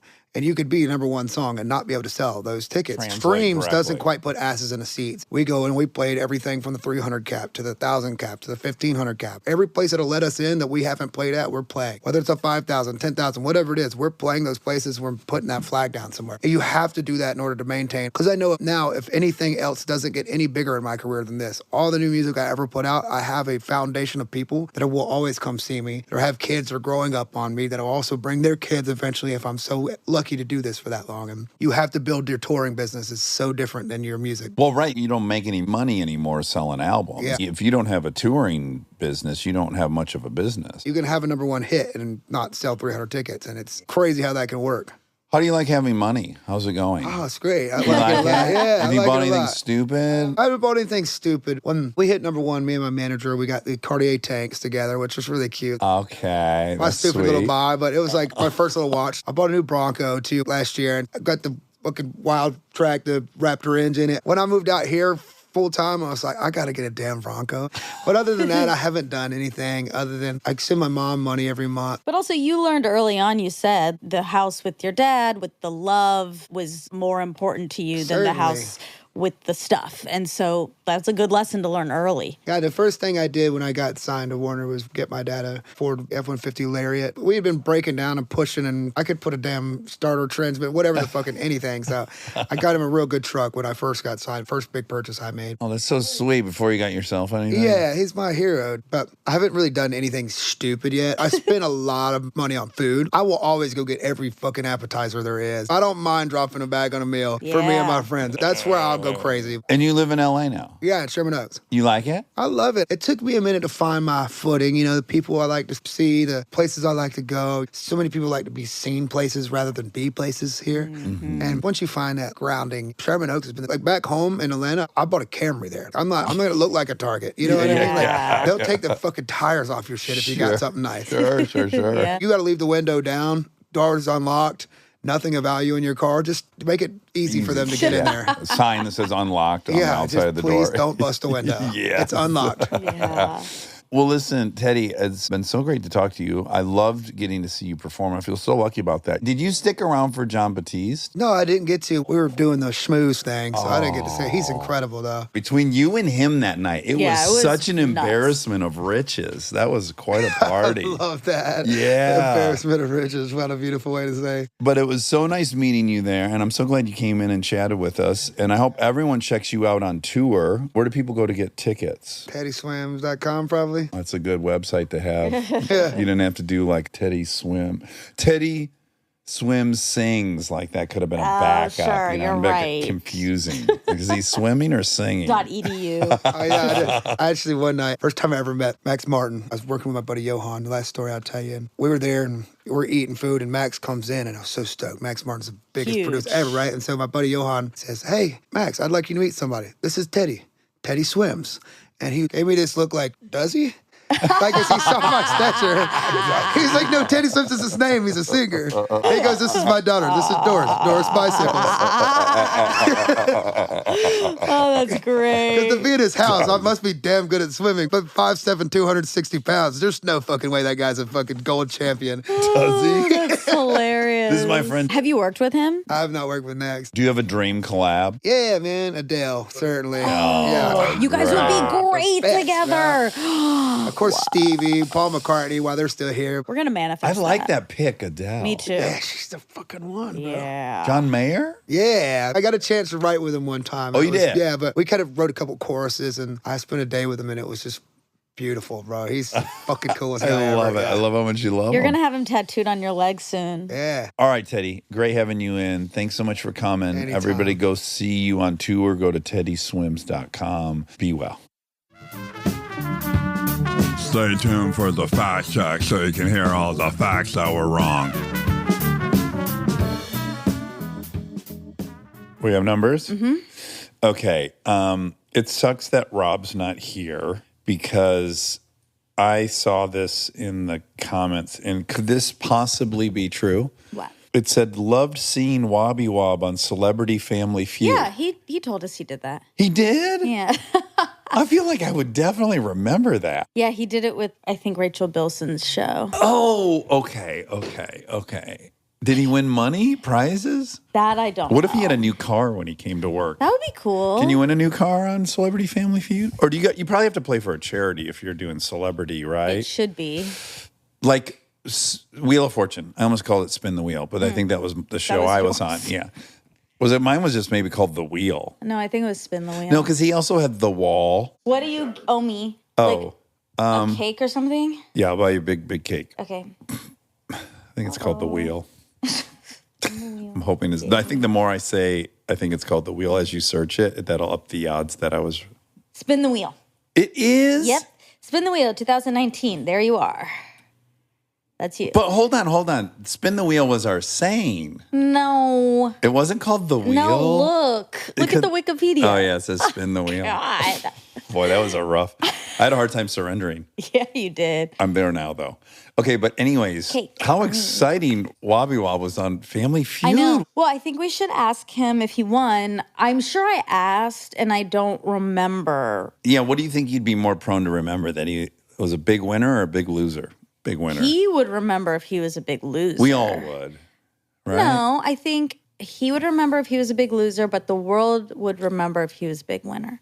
That's a Okay. nice way to think of it. Yeah. I don't know if I think we all take losses pretty hard is my point. Personally, though, that's what I'm saying. Yeah. But the rest of us don't. No, we don't care. We like people more when they lose. That's the funny thing. Not really. Oh, yeah. I don't think so. Okay. Because I saw some other stuff yesterday. Rob was in another game show they didn't tell us about? No. Well, I talked about it on Sync just now, so it feels redundant. But I did find some other comments on another person's page, not ours, because I know not to look at ours. I got to say, while you're on that topic, the comments are getting so funny now because they say, I just read them this morning. It says, Monica, love your outfit. Hope you're not reading this. Now they're all like, I love your outfit. I hope you're not reading this. That's It's really an interesting thing That's we've invented, kind of, I think. I don't think any other comments go that way. I appreciate those people who are doing Yeah, a lot of that. people and really- I'm not seeing it. Well, a lot of people really loved your outfit from the Munchausen episode. Oh, my black shirt. Oh, here's the thing. This is a theory. No, continue on with the comments you read Okay. and then earmark other comments I read. Okay, so I went to a new dermatologist yesterday, all the way in Santa Monica. I'm sorry, esthetician, all the way in Santa Monica. Yes. I'm not sure if she's a dermatologist or an esthetician. Yeah, so who there's knows? no way for Everyone me to plays it know. kind of fast and loose. Exactly. Yeah. She's all the way in Santa Monica, but worth it, worth the trip. I also, I always do this figuring out of hacks of time. So I went early and then I stayed in Santa Monica till 8. The whole night. Yeah. So What did you do? I met Molly for a quick hour after, and then she had to leave, and then I just worked. Okay, and where did you eat somewhere fun? Did you eat at R&D? No, we went to Baltair, which is in Brentwood. That's where Molly and I met, and then I just stayed at Baltair for another 2 hours. Loitering. Yeah, I did. I was loitering. At first, I had my computer out, and then that felt like it wasn't the right space for that. Right. So I did it via my phone. Oh, wow. So yeah. Anywho, but then it was great because it was only 30 minutes home, and then I stopped for Go Greek. Oh, in Beverly Hills? No. In Studio City. Oh, it's open. Yeah, it's so good. Oh, wow. And I'm PMSing. Okay. So, congratulations. Thank you. Things have been so topsy-turvy. I feel very overwhelmed and stressed out. Okay. I also feel really clumsy. Oh, yeah. Everything's falling down. Right. I've been meaning to tell you. What? You broke something? I scratched the whole side of my car. Oh, I'm sorry. Yeah. I've been trying to You drug it ignore along something? I was pulling out of the gas station, and there was that pole. Oh, wow. And I thought I could get through because there was someone behind me. Yeah. And then I couldn't get through. Yeah. And I am annoyed by my beautiful car that I do love so much. Yeah. I am annoyed by it because it beeps at everything except when I hit my car. Well, I don't understand. Well, to be fair to the car, it has sensors on the bumpers in front and Why then not back. on the side? Because no one's really sideswiping things. the They're time, parallel Jamal. parking. Okay. All the time. Okay. Don't you also just come to ignore all the beeping? Because I think the beeping, although well-intentioned, people just end up filing it into That's white fair. noise. I could do that. If I'm in a car, of course, all mines are turned off. I can't stand all those detection things. Yeah. Leave it to me, I can handle myself. Yeah, but when I'm in a rental car or in someone else's car and they have all that shit, I don't even listen. It's overly cautious. Well, except not when it counts. Side swiping's not. Yeah, it doesn't have any sensors. Because think if you opened your door, it would start beeping as the. I don't know. I don't know why. It seems like at this point they should be able to know when you're about to hit a pole. Hit a pole. Yeah. Did it dent it or just scrape it? I think it's just scraped. I honestly haven't looked too hard because Yeah. I'm too stressed. That's a good method. Often, if I scratch my wheels parallel parking, I don't let myself look at it when I get out of the car. I just carry on with whatever I'm going to do because if it's in my head when I get to wherever I'm going, it's just going to ruin my whole thing. Yeah. And I have succeeded sometimes in forgetting to even look at it. Yeah. And then weeks later, I'm like, ooh, that rim's fucked up. Sure. But now it's like someone else did it.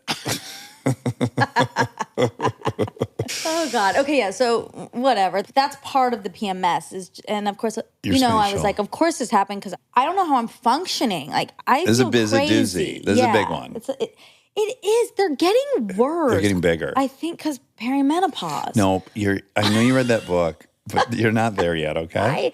There'll be plenty of time for you to be perimenopausal. Perimenopausal. I know, but it seems odd that they're getting worse and blood's getting less, but the symptoms are getting worse. It's not great. Ideal. It's not great.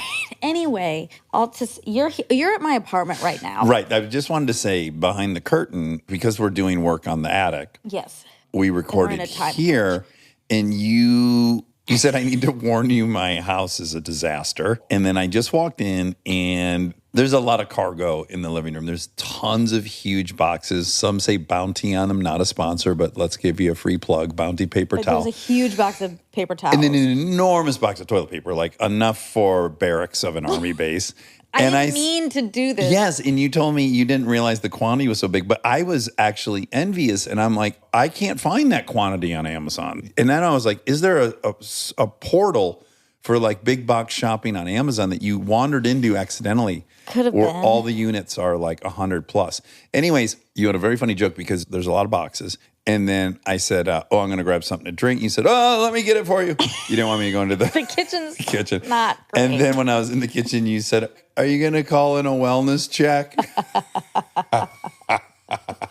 Yeah. I'm not going to call in a wellness check. But then I sat down on the couch and I noticed you don't have a shade on your lamp. Yeah, that really worried you. Well, I'll tell you why. Yeah. That looks like you were fucking partying. That looks like you were drinking hard in here and lamps got knocked over. Oh. So that to me signals a different thing, muscle memory. Interesting. Although, of course, you didn't do that. But when you add in all the boxes and the other stuff, and then there's like, I think the lampshade got broken last night, then it looks a little bit more like you've been in here for 4 or 5 days drinking. Or shooting up. Well, no, you're very docile when you shoot up. You would have just sat on the couch. You wouldn't have made this big of a mess. Okay, well, the lampshade is aesthetics because I got a beautiful lampshade. I'm just afraid to say fucking anything, but I have a beautiful lampshade that I got when I was in New York earlier this year. And it has a pattern. And the lampshade that was on this lamp that you are noting, which is a table lamp, also had a beautiful pattern. But they don't go together. It's too much beautiful pattern. So I had to take one off. It's too busy. I got you. Okay. This is meticulous style. Well, it requires a lot of tinkering. And also one of those boxes is a food processor from Prime Day. Oh, really? Yeah. They had a bargain and you, Yeah, that was exciting. Oh, wonderful. Okay, now back to, I went to the dermatologist. Yeah. I found this person from another podcast, Too Niche, which I have shouted out on here. Yes. Remember, because I said I was surprised by the way the host looked because I had a whole vision in my head and then they didn't match that, which was funny. It's just funny when you have an idea in your head and then it doesn't match up. Yes. In which I immediately followed with, I assume this happens all the time to me, which is interesting. Yeah. All to say, when I said that on that episode, they took that clip and they did a video of them reacting to it, which was very funny. And they're great. I love them. They posted that and, you know, that's that. So then when I went to the dermatologist, I came back, I DM'd the host of that show because she had shouted out this place. And I said, you know, I just tried this place that you recommended and thanks for recommending it, basically. Yeah. And so when I was on the page, I saw that video again and I was like, oh yeah, that was funny. And I clicked it and then... You got into the comments. Yeah. Yeah. And they were so mean. Oh, they were? Yeah. Oh, to them or to you? Me. To you? Yes. Oh my God, Monica. I'm very Classic sorry. insufferable Monica. Oh my mean God. Mean oh my stuff. God. And I'm already feeling sensitive and topsy-turvy and wellness checky. And too many paper towels, too much toilet paper, no lampshades. Wasn't the time for me to see When was that? Yesterday? Yeah, yesterday. Oh, boy. Okay. Yeah. Okay. So well, we're going to get through all this. We're in a moment of processing all this, and we're going to get right through it. I haven't had therapy since all of this has happened, and I'm seeing her on Saturday, and I'm sure she'll help. Okay, now here's one that's a debate, because again, these go either way for me, right? Like, so I think the OCD comments were really warranted, and I was very grateful to have gotten that criticism, and then we got the expert, and it was wonderful. So everything worked out that way. But I saw a handful of comments this morning on the Munchausen episode, and several people were like, this should have had a trigger warning. And I was a little bit like, the fucking episode's Munchausen by proxy. Like how can you go? Like, I don't understand how, if I go see Friday the 13th, I don't need a trigger warning. This is what it is. Yeah, it's that seems horrific. redundant. Yeah. Yeah, so I guess I didn't agree with that. Yeah, I mean, it was just a reminder that the internet is a scary place. Yes. I don't like it there. It's a dangerous place. I really don't like it there. I think eventually in life, not right now. You'll leave there. I think I'm going to not be on there forever. Yeah. Look, I'm on there and I love it. And I also think that a better version of myself would exist without it. And probably everyone. We feel so peaceful. Yeah. How about what would you miss? Because you got to DM the hosts of that, and that's great. I loved that. Like, using it as a phone book is radical. Yeah. Or like, I started following, of course, George Kittle today. And I wrote him a really lengthy DM about how radical I think he is. Yeah. And so that's lovely. I want to be able to do that. It's nice to share positive things. Like, of course, anytime anyone is able to share anything positive or thank people, yes, that's great. But it is not used for that most of the time. And it bums me out personally, of course. But it really, I get very heady about humanity. Right. And that's not good for me to think the world is bad and that people are bad. I wonder if there's been like some big meta-analysis of what percentage are bad. I'd be curious because I think or I think it's mean. mean or bad or negative because I think it's probably, as we know, we've had neurologists explain this, like the chemicals for negativity are stronger than, Yes. right? 9 people say I love you, 1 person says you're a bitch. It's a stronger chemical response. Yeah. So I wonder if it's outweighed in our head. And it's actually definitely. smaller. Like, let's just say, theoretically, they did this huge analysis and they found out only 7% of stuff on Instagram was negative. It's still, I don't like it. You know, like him. It might be smaller. I'm just suggesting it might be Yeah. smaller than we think. I'm sure I don't think it is. It's a You don't know. breeding ground for people who might not in life behave that way, but for some reason, this anonymity, and I think it brings out the worst in people. Well, it's like how people behave in a car as well. Right. Yeah, Exactly. that's a very fascinating one. It is. And some people, of course, again, you're right. There's like so many nice people on there. Yeah. There's so many people that are like, no, she's just kidding or like whatever. Yeah. A lot of defense, which is sweet. Yeah. But then even that, even when you start, this is why you can't take any of it because, well, first of all, it's a roller coaster. You're like, oh, that's nice. And oh my God, that's horrible. Like it's too much. And there was like one person who said, no. I like that you have a voice I picked know, out for her. I do, I You do. already have a voice Because picked out. it was nice, but she said she delivers things weird, but she means well. And I was okay. like, that's actually not helpful. Yeah, and then of course, I'm like, do I deliver things weird? Like, what is happening? Now, I will tell you this. Okay. You're not interested in my approach to all this, but I'm going to tell it to you. So, like, when I'm on other people's things, like I was on Theo Vaughn's podcast.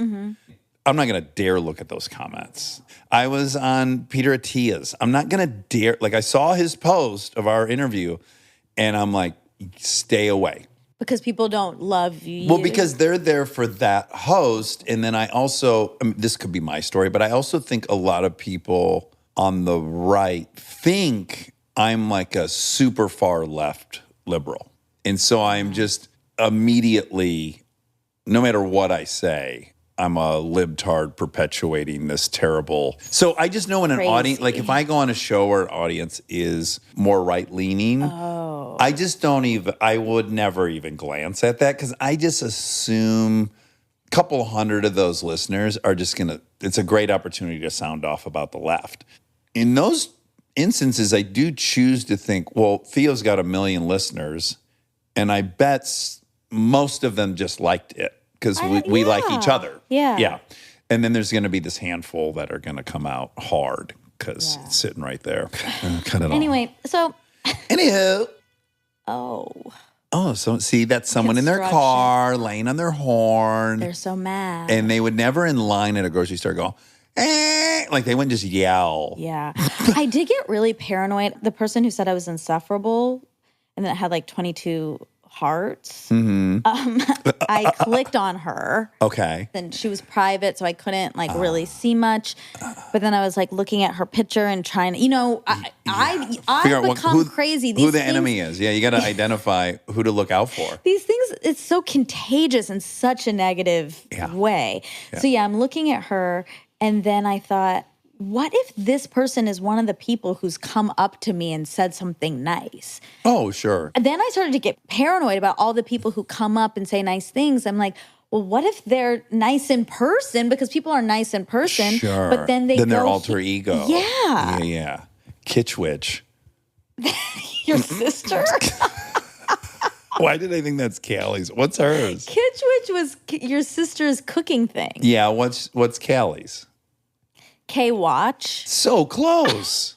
There's a W and a C and an H and a close. K. She's private though, so don't follow her. Okay. Well, you could apply. That's how you do it when someone's private. You apply to Yeah, be their you friend. apply. I've applied to many people's. Me too. Yeah. I actually think it's fun because then You're accepted. it's harder to get. Yeah. Can I bore you with one update that's very long overdue, but people so deserve to finally hear an explanation because God bless the F1 listeners. We had a really, really wonderful fan base for that show that was super supportive and they really liked it and we really enjoyed. We got to meet a ton of them when we went to the race and stuff. And of course, we didn't do it this season. And so many people were, I don't want to say upset, they wanted the show, understandably. And obviously, now that we've announced that we're going to Wondery, because of the nature of when that show would have started and ended, I would have been in the middle of a contract. If I had resumed it for a second season, it would have hugely impacted Armchair Expert. That's the show we're currently on. Yeah, that's our show. I also couldn't talk about that for the last 4 months while that was all happening and people were getting more and more agitated why there was no explanation. I see. So my deepest apologies. That's what was going on. Additionally, I'll add I did get a kind of a cease and desist letter from Formula One in the midst of all this. Really? Yes. Yes. How? I almost Why? want to read you my response to the lawyers, but we got this long letter from their lawyers basically saying that the name of our show can't be F1 because there's a trademark on F1, which, by the way, It's EFF. WON. So they insisted we take down all of our videos. And I wrote back once a year, I write a really mean email. This year was twice. Really? I sent your neighbor quite a heavy-handed one, as you recall. Yeah. But then I sent them one that was just basically like, we're promoting your show with our love and giving all of our attention and resources to promote your product. And this is the response. I know. I think it's very short-sighted. Charlie and I were obsessed with this cease and desist letter. I'm like, how do you explain this? Do they have an official F1 podcast? No.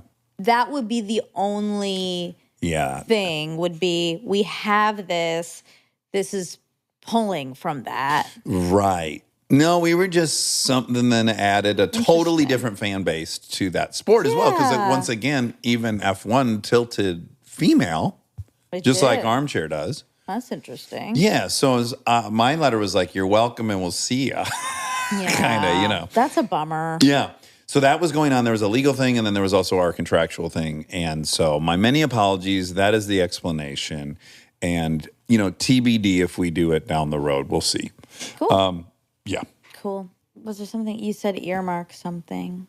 The trigger warning I wanted to earmark. Did I earmark something else as well? No, I think, Oh, my God. What? This is going to be a useless story to tell because really it only matters if you see the photographic evidence. So I haven't seen Nate Tuck in a while. Nate Tuck has really become my medicine. That's nice. Yeah, like if I'm feeling like I'm in the doldrums and I just can't break out of I need to get enthusiastic about life again and I'm having a hard time. One breakfast with that son of a bitch sets me straight for like 2 weeks. So yesterday, completely random, this was a total shot in the dark. I said, I am mad at myself. I didn't see Bad Boys and I really want to see it before it leaves the movie theater. Any chance you could go today? This was yesterday. And he's said, oh my God, I can. So we met at Americana at 4 p.m. It's so fun to go meet him at the movies at 4 p.m. Also, it's hot as Hades in LA. Everyone needs to know. So I was also like, I want to beat the heat. I get really in the mood to go to the movie theater. You and Kristen love to say beat the heat. You got to beat the heat. It's imperative.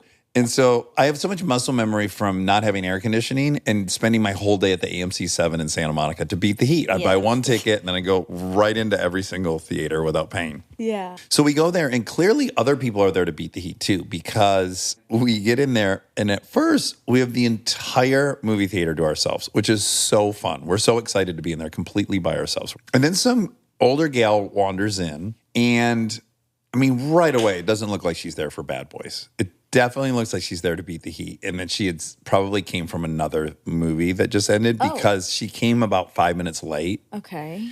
And then she just sat down in the very first seat that was offered. The first seat coming out of the hallway. Yeah. No one would pick that seat in an empty movie theater. Sure. Okay, there's a lot of clues here. Okay. She sat down and then within 7 or 8 minutes, she was out cold. She was beating the heat by going. She was taking a nap. Yes. I'm talking dead asleep. And there was one point where the action got so loud that in her sleep, she covered her ears. And you're not going to like this, but of course, I started taking pictures. Okay. And it's not a good look for me to do that, but tell me you're not happy I did this. I want you to scroll to the left, okay?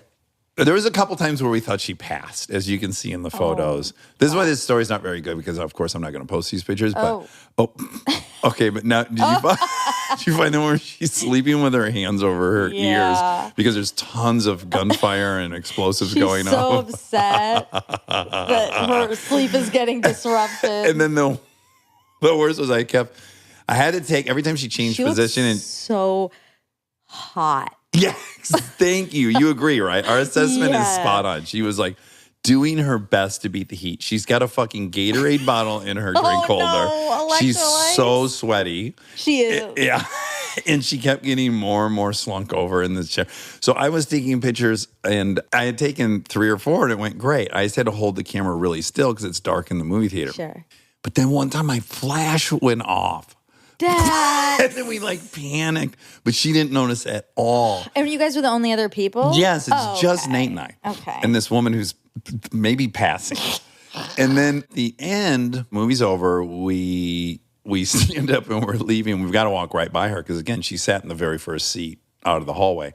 And now the young boy who works at the theater's there with his broom and his... He has to shake her awake. Exactly. So Nate and I, we start chatting with the guy. We're like, what's your plan here? Are you allowed to touch her? You're gonna have to touch her. No. He's gonna have to. No, he's gonna have to get close. Ma'am? Yes, he's gonna do all that, and then she's just gonna in her sleep cover her ears. And he's gonna have to touch her. And he's like 17. He's a teenager. No. Where is the best place to touch someone to wake them up? The shoulder. We talked about that. Oh, you did? Okay. Yeah, you gotta poke it. Just same way that guy poked me at the gas station. You gotta just give him a poke to the shoulder. No, that did not go well. No, but I wasn't asleep at the movie theater. My instinct is the knee. That's too close to the private vagina. parts. Yeah. You're touching her legs. Shoulders like the. But shoulders close to the breast. Well, no, it's. I think it's the most standard point of contact with a stranger. But then what if his finger slips into the nipple? If someone's about to cut you off, like you're walking, and there's going to be a collision, and you've got to actually touch them. You always grab their shoulders. Go for the knees. Grab their inner thighs. Yeah, interesting. Okay. Oh, we loved it. This is the exact type of thing that makes Nate and I so happy. Just thinking about this young boy. What a gift for you. Yeah, we had a lot of gifts. We love Eric Dane. He's so handsome. Friend of the pod. Check him out. Yeah. If you've missed him. I was at the Americana 2 days before that. Seen a movie? I wasn't shopping? beating the heat. I was in the heat. I sat outside to work in the heat. You don't really need to beat the heat as much as us Northern Europeans do. Well, I know you like to blame it on that. I do. Even though I think it's just I have a high tolerance. I know. You want it to be you earned it. Well, I do have a high tolerance. When I got my chin filler and also yesterday when I went to my new dermatologist esthetician. Did you get more filler? This is the slippery slope of filler. I didn't. Okay. I didn't. She doesn't do that. But you're going weekly now for filler. No, she doesn't do that. But she was doing extractions on my face a lot. Oh, was it awesome? Well, it is, but it does hurt. Because they're putting a needle deep in there, and they put a needle at first, but then they push. Yeah. Oof. That's disgusting. But she was like, I can't believe you're handling this like this. Oh, yeah. And then also that's what they said with the chin filler. So I feel that. And you're cheerleading. Yeah. I feel that I have a high pain tolerance. Yeah. And so I can also beat the heat on my own. But hold on a second. I think you're conflating two things. Nope. Are you in pain while you're outside? Because when I see you out there baking in my backyard, you're happy. No, I'm happy. Yeah, when I'm in the same situation, I'm sweating bullets, and I'm like, I got to get to the movie theater. No, I'm sweating. I was sweating so much in Palm Springs. I mean, it's just an open tap. Yeah. Oh, speaking of the devil, and what a nice display of your clumsiness. That bottle's so far from you, and you just knocked it over. I know. Yeah, you'd almost have to use your leg to reach it, and you somehow did. I still did it. Anyway, Palm Springs. It's painful, but I can do it, and I like it. Okay. All right. I have a very high pain tolerance too, but I didn't earn it. I just have it.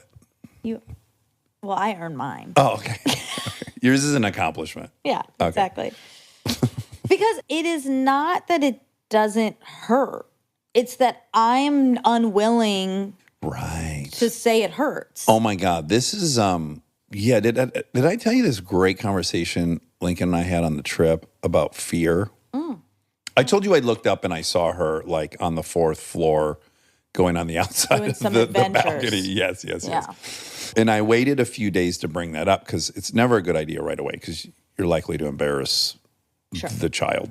So I eventually said a few days later, I said, hey, I happened to catch your stunt work and I'm all for it. I think it's radical. I said, I want you to just add in, I want you to lean on that pole on the balcony side first. I want you to test your equipment like you're a stunt person. Like get up on that balcony and lean with all your weight and jerk towards the balcony before you go out on the outside and just trust that it's gonna. All I'm asking is you add in some safety measures for these fun adventures. So she's like, okay, she took it kind of well. But then we were on a long walk through Copenhagen and she really started getting in her head about it. And we had this long talk. She's like, I just started getting afraid of everything. Like, I'm so scared of everything. When I think about how I'm afraid of everything.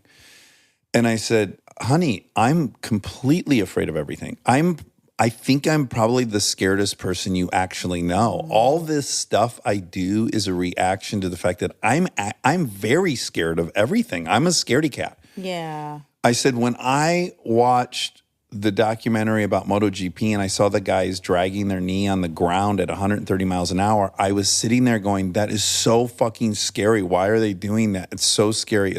I have to do it because the only thing for me worse than being scared is being controlled by something. Being controlled by something is my absolute worst feeling. Yeah. And it has led to all of this ostensible bravery. I was so afraid of fist fighting, more than all the other kids I knew. But I couldn't be controlled by that fear. Yeah. And she goes, oh my God, that is exactly what I'm doing too. That's why I got to go on the outside of the thing because I hate that I'm so afraid of it and I don't want to be controlled by it. Interesting. And then I was wondering how much of people who are daredevils, that's in the mix. It doesn't seem so for like Shaun White. He just seems to be completely fearless. Yeah. But I wonder what subset are like me and Lincoln, which is like we're doing things, but we're actually doing them for a completely different reason. Yeah. I bet a lot. And it sounds like your chin thing, because I can relate. Like when I get tattoos, I go, yeah, that's annoying and it's painful. Yeah. But I refuse to be controlled by it or dominated by it. And so I will overpower and ignore it. Yeah, I mean, I think there's multiple things always at play. For her, it's interesting because I definitely understand you with being controlled because you were in situations where you had no control. But so she must have her own things around control that you may not know, she may not know yet. This is the weird privilege of having kids is it starts to challenge your story. So again, I think I don't like to be controlled because of the stepdads and stuff.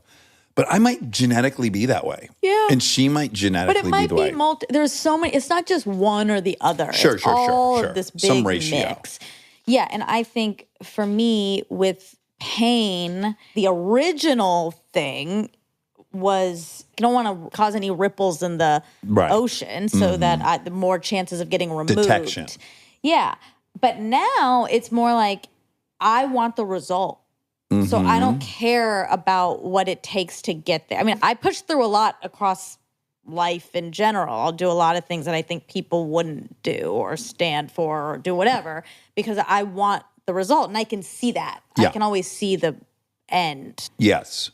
Which also probably cheerleading was a big thing. Like, yeah, this sucks. Like, there's so much of it sucked. Practice sucked. Weight training sucked. But you know why you're doing it. And then that works. Right. But, you see it. Yeah, you're right. There's a million ways to skin that cat, I guess. Yeah, it's not so simple.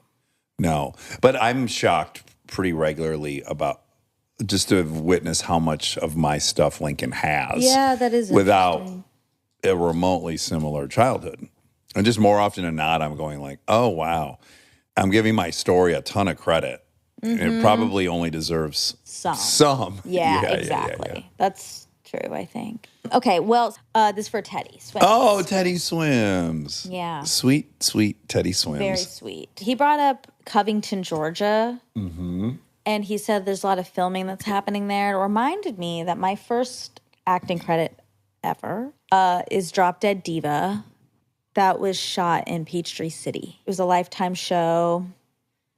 I think I had 2 lines. And you did that while you were still living in Georgia? Yeah. After I graduated and I had an agent there, I worked there for a year, and that was my first TV credit. And did you join SAG from that? No, it took a while. Okay. I think you got eligible from that, maybe. Yes, exactly. Did you do any commercial work there in Atlanta? No, I did one hand modeling. Oh, wonderful. And Drop Dead Diva, maybe one other thing. I can't remember. Not very much. I was only there for a year. Maybe an industrial, maybe. Mm-hmm. Sure. Sounds right. God, I should know the project that I got. SAG. I don't, though. It might have been the Herbal Essence commercial. Probably had to join at that point. Yeah, must join. They call you a must join. Must join. Another update. On this trip, Lincoln said to me at one point, you really got to start trimming your leg hair. Why? Well, here's the thing. I kind of thought my leg hair was nice. Is this before or after? This is after. Yeah, it looks trimmed. Yeah. Because yesterday I trimmed it. With what, like clippers? Yeah, clippers. It's not bald. It's just, it got brought down a couple inches. Is this like the young kids? And when I don't young know. kids, I mean 11 are doing? Well, she just was like, your legs look crazy. They're so hairy. You really got to trim them. And I thought, all right, I'll give it a shot. Okay. And I did. And I'm going to go back. You're going to go back to hair. Yeah, I'm going to go back to full hair. I kind of like hairy legs. Yeah, I don't.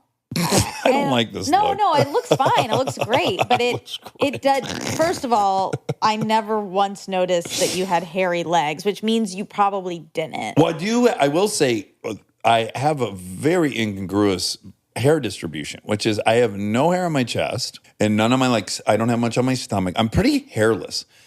Cut to legs. Legs are fully hairy. They're inordinately hairy, especially given how hairless I am everywhere else. All right. Well, I'm glad you tried it. It's always good to try things. Fuck it. I was like, okay, I'll do this.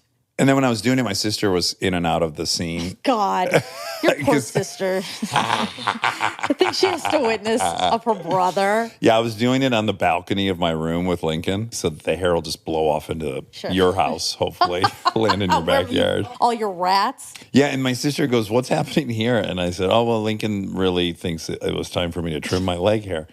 And she said, oh, what a nice father you have. I used to beg Barton to cut his chest hair, and he never would.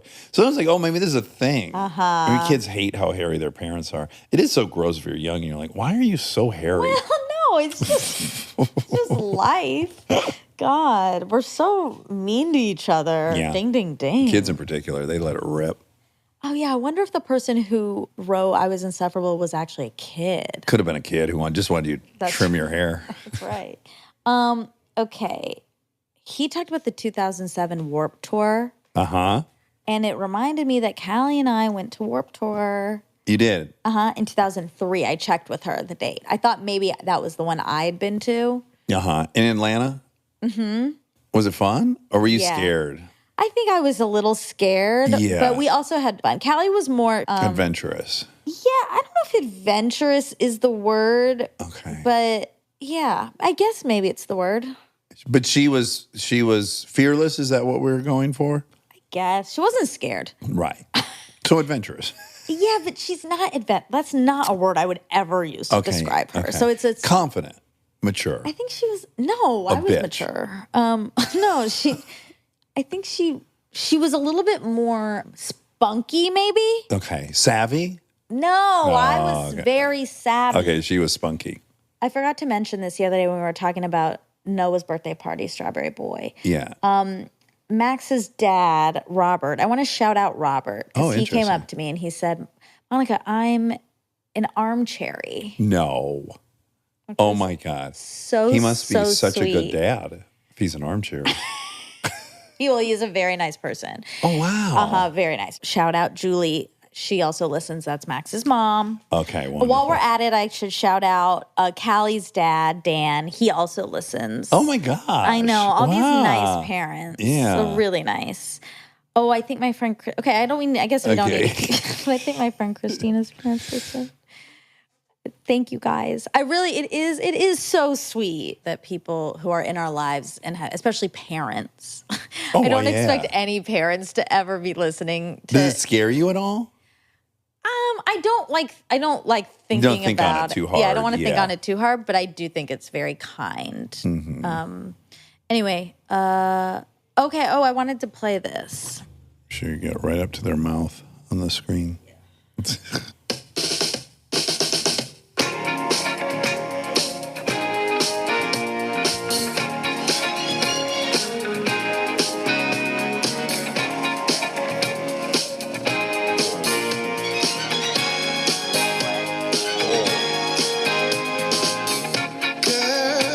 Close your eyes, let the rhythm get into you.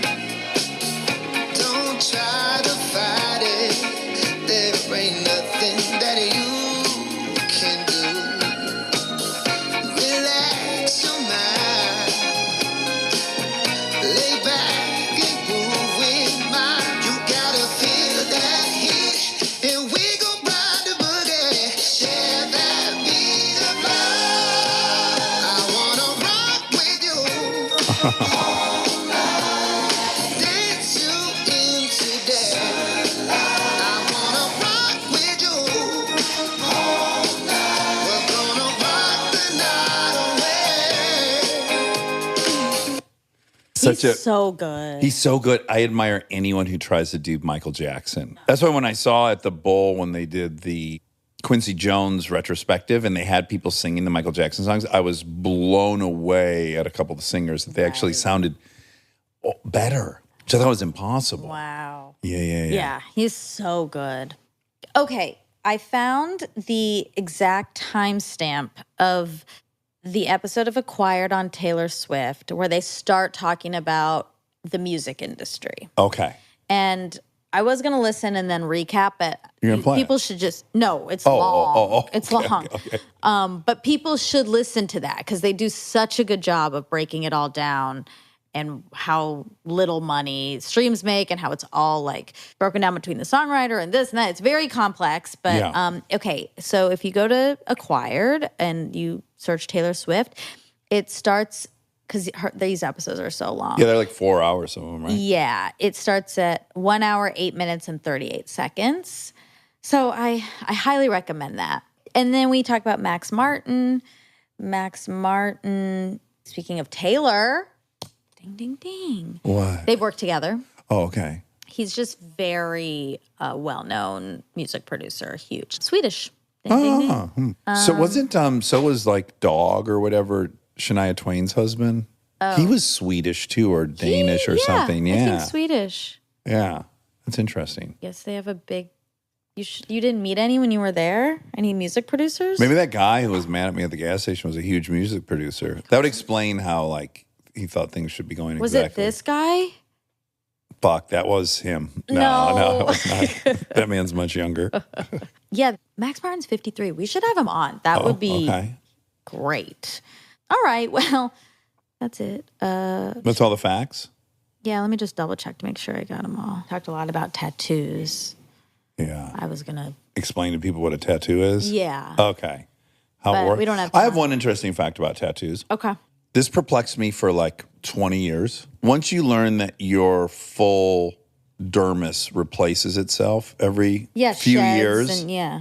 like no part of your skin will be here in a few years. So how the fuck does the tattoo stay? And I asked doctors this question. I asked people for like 20 years. Okay. And finally someone explained to me that what's happening is that the ink is forever sinking. Ew. It just sinks through every new layer of skin To that the comes. bone. Well, no, obviously it doesn't get inside and disappear, but that it sinks as the skin grows up. Isn't that fascinating? I don't really get it. You don't? I mean, I do in some ways, but Like it's not, well, one interesting thing about that is like it's not fixed. Knowing that it's sinking, it's almost shocking it doesn't like get obscured more. right. It's like not permanent. That's what's interesting. It's on the move. It's like forever on the move, sinking down into these new cells that are growing up. But just through each individual pore, though. Yeah, or cell, or however the cell works, and it incorporates the sinking ink, I guess. Should I look it up? Let's just see. Okay, sure. That's one thing I never did do, is search it on the internet, which is curious. Why don't tattoos disappear? Okay, this says, there's AI says, tattoos can be, I hate that, by the way, that now AI is the first thing you see. Yeah, and you just don't know if it's telling you the truth or not. Exactly, but I'll read it anyway. Tattoos can be permanent because the body's immune system and the skin's dermis work together to hold on to the ink. When a tattoo needle punctures the skin, the immune system sends macrophage cells to the wound to close it up. The ink is a foreign invader, so the macrophages eat it up and get stuck in the dermis. When the macrophages die, they pass the ink to the next generation of macrophages, and this cycle continues indefinitely. So that's the mechanism by which it's sinking. Passing on to the new cell. Yeah, just passing through all the new layers that are coming up. This other thing from Mad Rabbit Tattoos says, the reason tattoos last permanently is because of their location in the dermis layer of our skin, where the macrophages cells that live there hold onto your tattoo ink and pass it to future generations of cells, like a microscopic family heirloom. So weird. Yeah, that's cool. I'm glad we talked about it. Me too. I don't think that's like a super common curiosity. It's just permanent. That's that. You hear it's permanent, and you're like, okay, next thing, next topic. Right, yeah. How do we beat the heat, Which we're not doing terribly well in here. It's hot in here. I told you. I would say that the ambient temperature in here is probably like 83. Yeah, I live like this. Monica, we need to get you to a pool. Still haven't been to a pool. All right. Love you. Thanks for having me over. Bye.